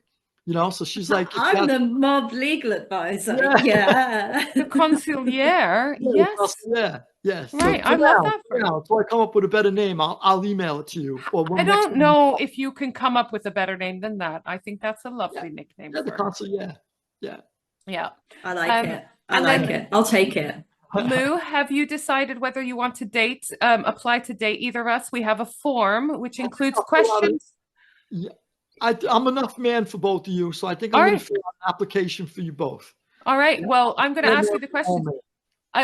This will be very quick because the questions are stupid. Okay. Which is probably our issue. And if you do have any dating advice or relationship advice, we'll also take that. Watch yourselves with men nowadays.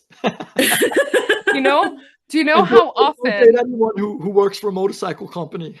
No, that's very true. I often start the day by apologizing to Emma that I don't have a penis, because then I would be enough for her in every possible way, and she wouldn't have to do the whole dating thing. Yep. Oh, darn it. Yeah. And that means you and I in the same bathroom too. So yeah. I wish I was a lesbian. Right. So Lou, what's in your fridge right now? What's in my fridge? A lot. I went shopping a couple of days ago. It's loaded. And my food. Yeah. All right. Okay. This is the application. This is a genuine application form. Yeah. So that is a legitimate question on our form. Anything you can think of. Different style foods too. Different cultural different foods. Everything's in there. Yeah. I'm vegetarian. Is there enough in there for me to survive on? There is. So I'll say I'm not a vegetarian completely, but I will say I very, very rarely eat meat. Because one, health-wise, but two is when I sink my teeth into a big burger or something, I pass the cows down the block and I end up feeling bad. So I end up not eating a lot of meat, but I don't have any discrimination towards people who do eat meat because I eat it now and then. I do have burgers. I do have hot dogs. I just need to know if there's enough stuff in there for me to survive. It's not just all bacon rashers and whatnot. Oh, no, I'm vegetarian. Probably, I would say probably 25 out of 30 days a month. All right, good. I'm happy with that. Yeah. Favorite Ninja Turtle? Michelangelo, because I love Michelangelo. Okay, good. Nice. I was away with the guy, one of the biggest drug dealers who sold heroin, who was a nice guy and eventually got out on a compassionate release. He did not deserve to do life, and I'm glad he's out. But he bought the rights to the Ninja Turtles in Latin America, and he was a great guy. Yeah. Awesome. Yeah, he bought it with his drug money. I think he lost it, but. This is the most random Ninja Turtle story I've ever heard in my life. Yeah. Nothing's gonna top that. Nothing is. I do like Raphael too. Actually, there's a Raphael behind me. Yeah. That's Leonardo. That's Raphael right there. Also, welcome to the gun show, Lou. Yeah. Do you have any crazy exes? I would say all of them were, but I would say it's been so long since I dated them all because don't forget I did 8.5 years in prison. So I came out with a new slate and as a new person. So the crazy women who were attracted to me before I went to prison, we went different ways by 8.5 years later. So they're stalking other people now is what you're saying. Yeah. I mean, when I got home from prison, anybody who dated me after I did 8.5 years probably was crazy too and belonged to being, deserved to be in jail. That's our next question. Are they crazy because of you? Yeah, exactly. Well, I would hopefully consider myself sane now, but I think I went through, there was a point where I'm walking around the yard in a maximum security prison with 30-foot walls, gun towers with rifles pointed at you. And you have to say to yourself, gee, something went wrong here. Somewhere the circuitry upstairs short-circuited. Something happened where, and you realize that there are different levels in every prison. There's mentally ill who don't belong there, but then even the people who do belong there, including myself, there are varying degrees of mental illness that some are subtle, but to stick up a truck and put a gun to somebody's head or take a safe and stick a gun in somebody's mouth, it's not normal. And I realized that when I was in jail. So I feel like by the time I came home, I was a sane man because I evaluated myself, and I acted as my own Sigmund Freud. I'd lay on my bunk. It was my couch. No, you were better than that. You're Carl Jung. Oh, thank you. I like Jung too. Thank you. And I was like a young Freud for everyone else too. People would come to my cell, and I'd say, take a seat, lay down, and I would really literally be the therapist because they tell me how they got involved in crime, and some stories were sad. Somebody would tell me like, my mother used to put my hand over the fire. That scar is from my father. He hit me with a baseball bat. My uncle hit me with a machete. You're growing up like that, and you're scarred all over from your own family. Your reaction is, look, even myself, I grew up in an Italian American family. My parents were loving. They taught us right from wrong. They taught me to be kind. All the beautiful lessons they taught me came back to me later in life. However, when I was disciplined, I was hit. My mother either hit me with a wooden spoon or a spatula, and my father gave me a crack. So when you're older and you're on the street and somebody says something that you don't like, my initial reaction would be to punch them in the nose. And, at some point I evaluated my life and said, well, you're growing up where everything, you're taught that if you do something wrong, you get hit. So if somebody does something wrong to you, you hit the person. So I don't feel like, maybe hitting kids aren't such a good thing. Teaching them in other ways. You are a lefty. Oh, I'm a lefty at heart. I'm total liberal at heart. But I say old school liberal, like Bill Maher. Yeah. Yeah, Bill Maher's. I'm still save the whales. Help all the people, do something for the homeless.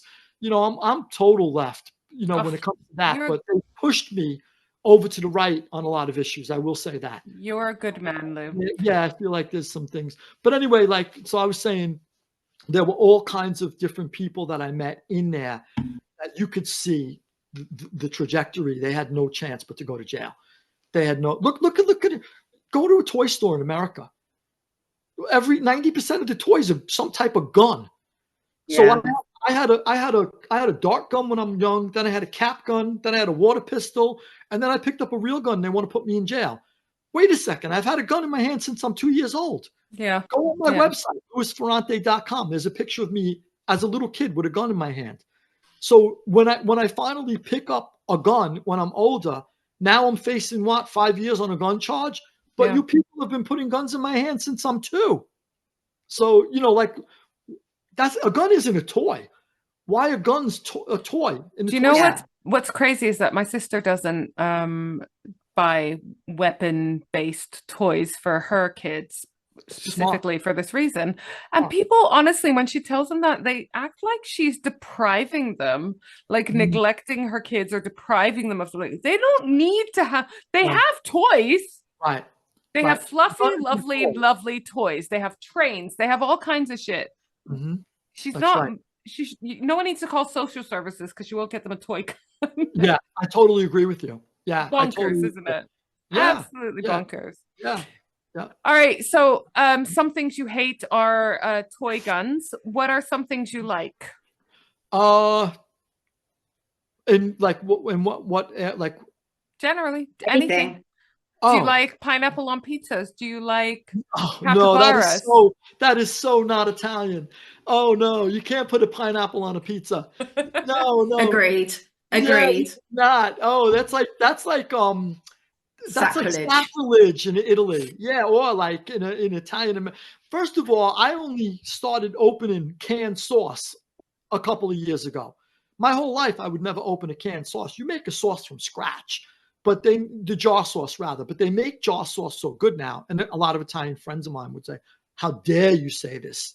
They would still be mad. I've got to tell you this story. So I've got a really good friend that lives in Venice, and I went to stay with her for like 6 days a couple of months ago, and she produced this amazing pasta dish. Blah blah blah. I am really bad at swirling my pasta on my fork, so I cut it. Oh my! I could have punched her in the face, like literally. I could have punched her. She was like, "Emma, you do not," in her Italian accent, which I'm not going to.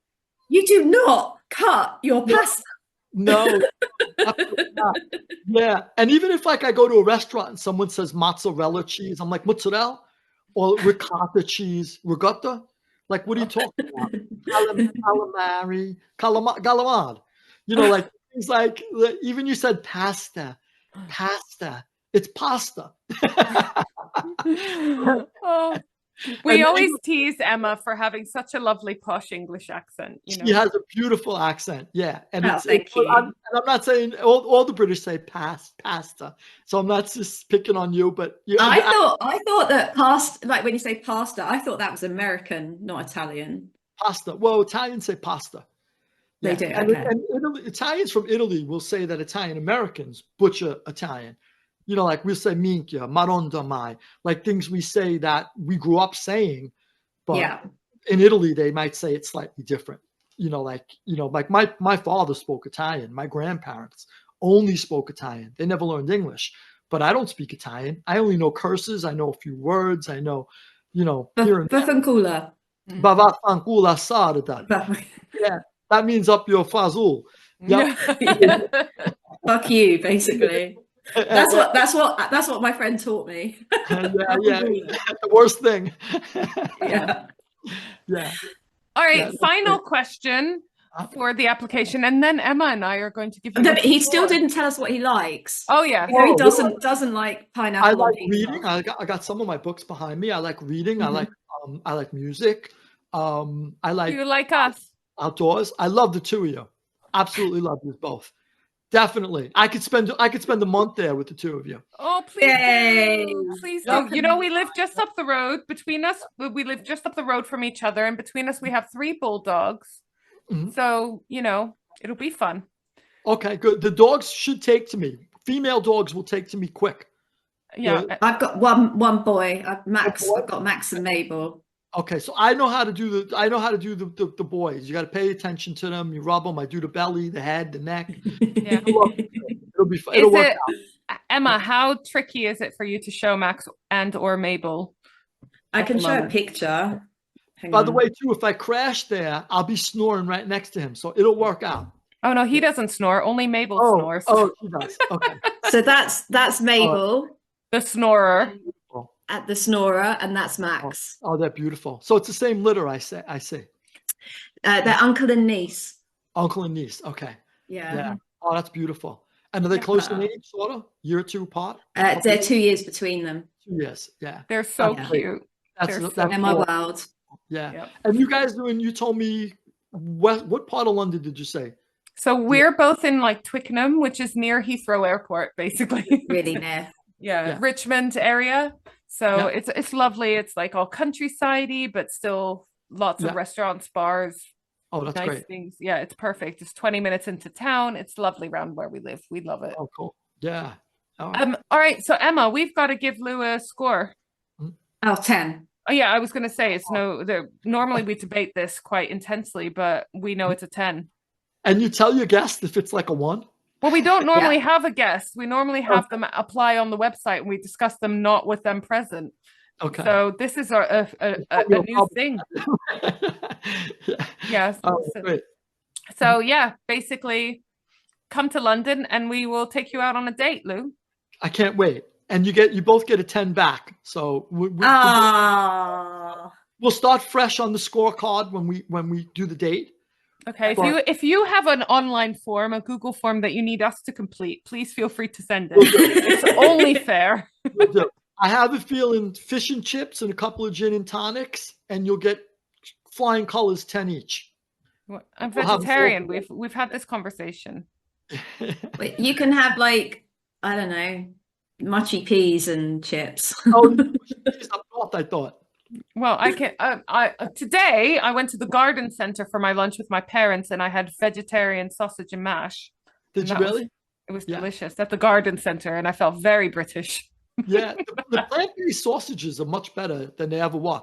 Like I could never have imagined that I would ever eat plant-based sausage in my life. Oh, no, when I was originally vegetarian, when I started being vegetarian as a teenager, I stayed clear of all these meat alternatives because there was hardly any, and they were fucking disgusting. Now I'm having like Beyond Burgers that taste better than like most burgers I used to have, you know? Yeah. Yeah, they're really good. It's like I can't believe it. I used to have I just realized though it contains so I stopped eating them. Contains bioengineered ingredients, unfortunately. But I used to have this fake bacon that was great too. And it was better than real bacon because it's like exact identical to bacon, but without all the grease. And you don't have to eat a piece of the pig. So, it was like so good. I found a restaurant in New York which has it's an Oriental, Chinese, Indian, and Thai restaurant, all vegan. They do vegan scallops and vegan shrimp, and they actually taste like them and look like them, but no poo strip in the shrimp. That's in New York, you said? Oh no, Old York, original York. Old York. Okay, yeah. So like, I haven't eaten shrimp in 30 years, but the poo strip is what I could never. Oh my gosh, I can never have that again because of that. This is okay. Here's the plan. I'm putting this in stone now. When you come to the UK, we're going to York. Okay. I'm sure you've been to York in your travels. But probably. I told you that's I think last time I told you that my friend has opened up her true crime and crime fiction bookshop in York. Oh, and right. there's this vegan restaurant, so you can have fake shrimp, which tastes delicious. Emma, obviously you're coming too. We're going, they have loads of nice little bars and shops and stuff. Cool. And yeah, that's what we're doing. We're doing a field trip to York. That will be our first date, Lou. Yeah, sounds three of us. Sounds good. I'm in. I can't wait. All right. So well, I'll let you know if I get an invite. I told you I used to come all the time. I used to go up and down the country. I loved it. And crickets this time. I'm like, wow, things have changed. And I guess it's post-COVID world, but yeah. Everyone's used to doing everything on Zoom and not leaving their house, right? Yeah. And cost of living, everything costs so much. Yeah. But maybe I'll plan a trip at some point on my own. If I do that too, I'll let you know. Well, you always have a place to stay. Come and visit us immediately. Cool. Awesome. Okay. All right. Well, we don't want to keep you much longer because it's already much longer than I said I would keep you. Had a great time. Thank you so much. Oh, thank you. It's so nice to meet you. Thank you. So interesting. Same here. Thank you so much. Same here. Back at you. Oh, okay. Good luck with the book. All right. And if we don't talk before, happy holidays. And you too. Love our sexy listeners as well. Lou, I told you our listeners are sexy. Yes. So we even have merch that says sexy listeners. That's how sexy they are. So love our sexy listeners. Love you, Lou. Love you, Emma. Bye. Love you.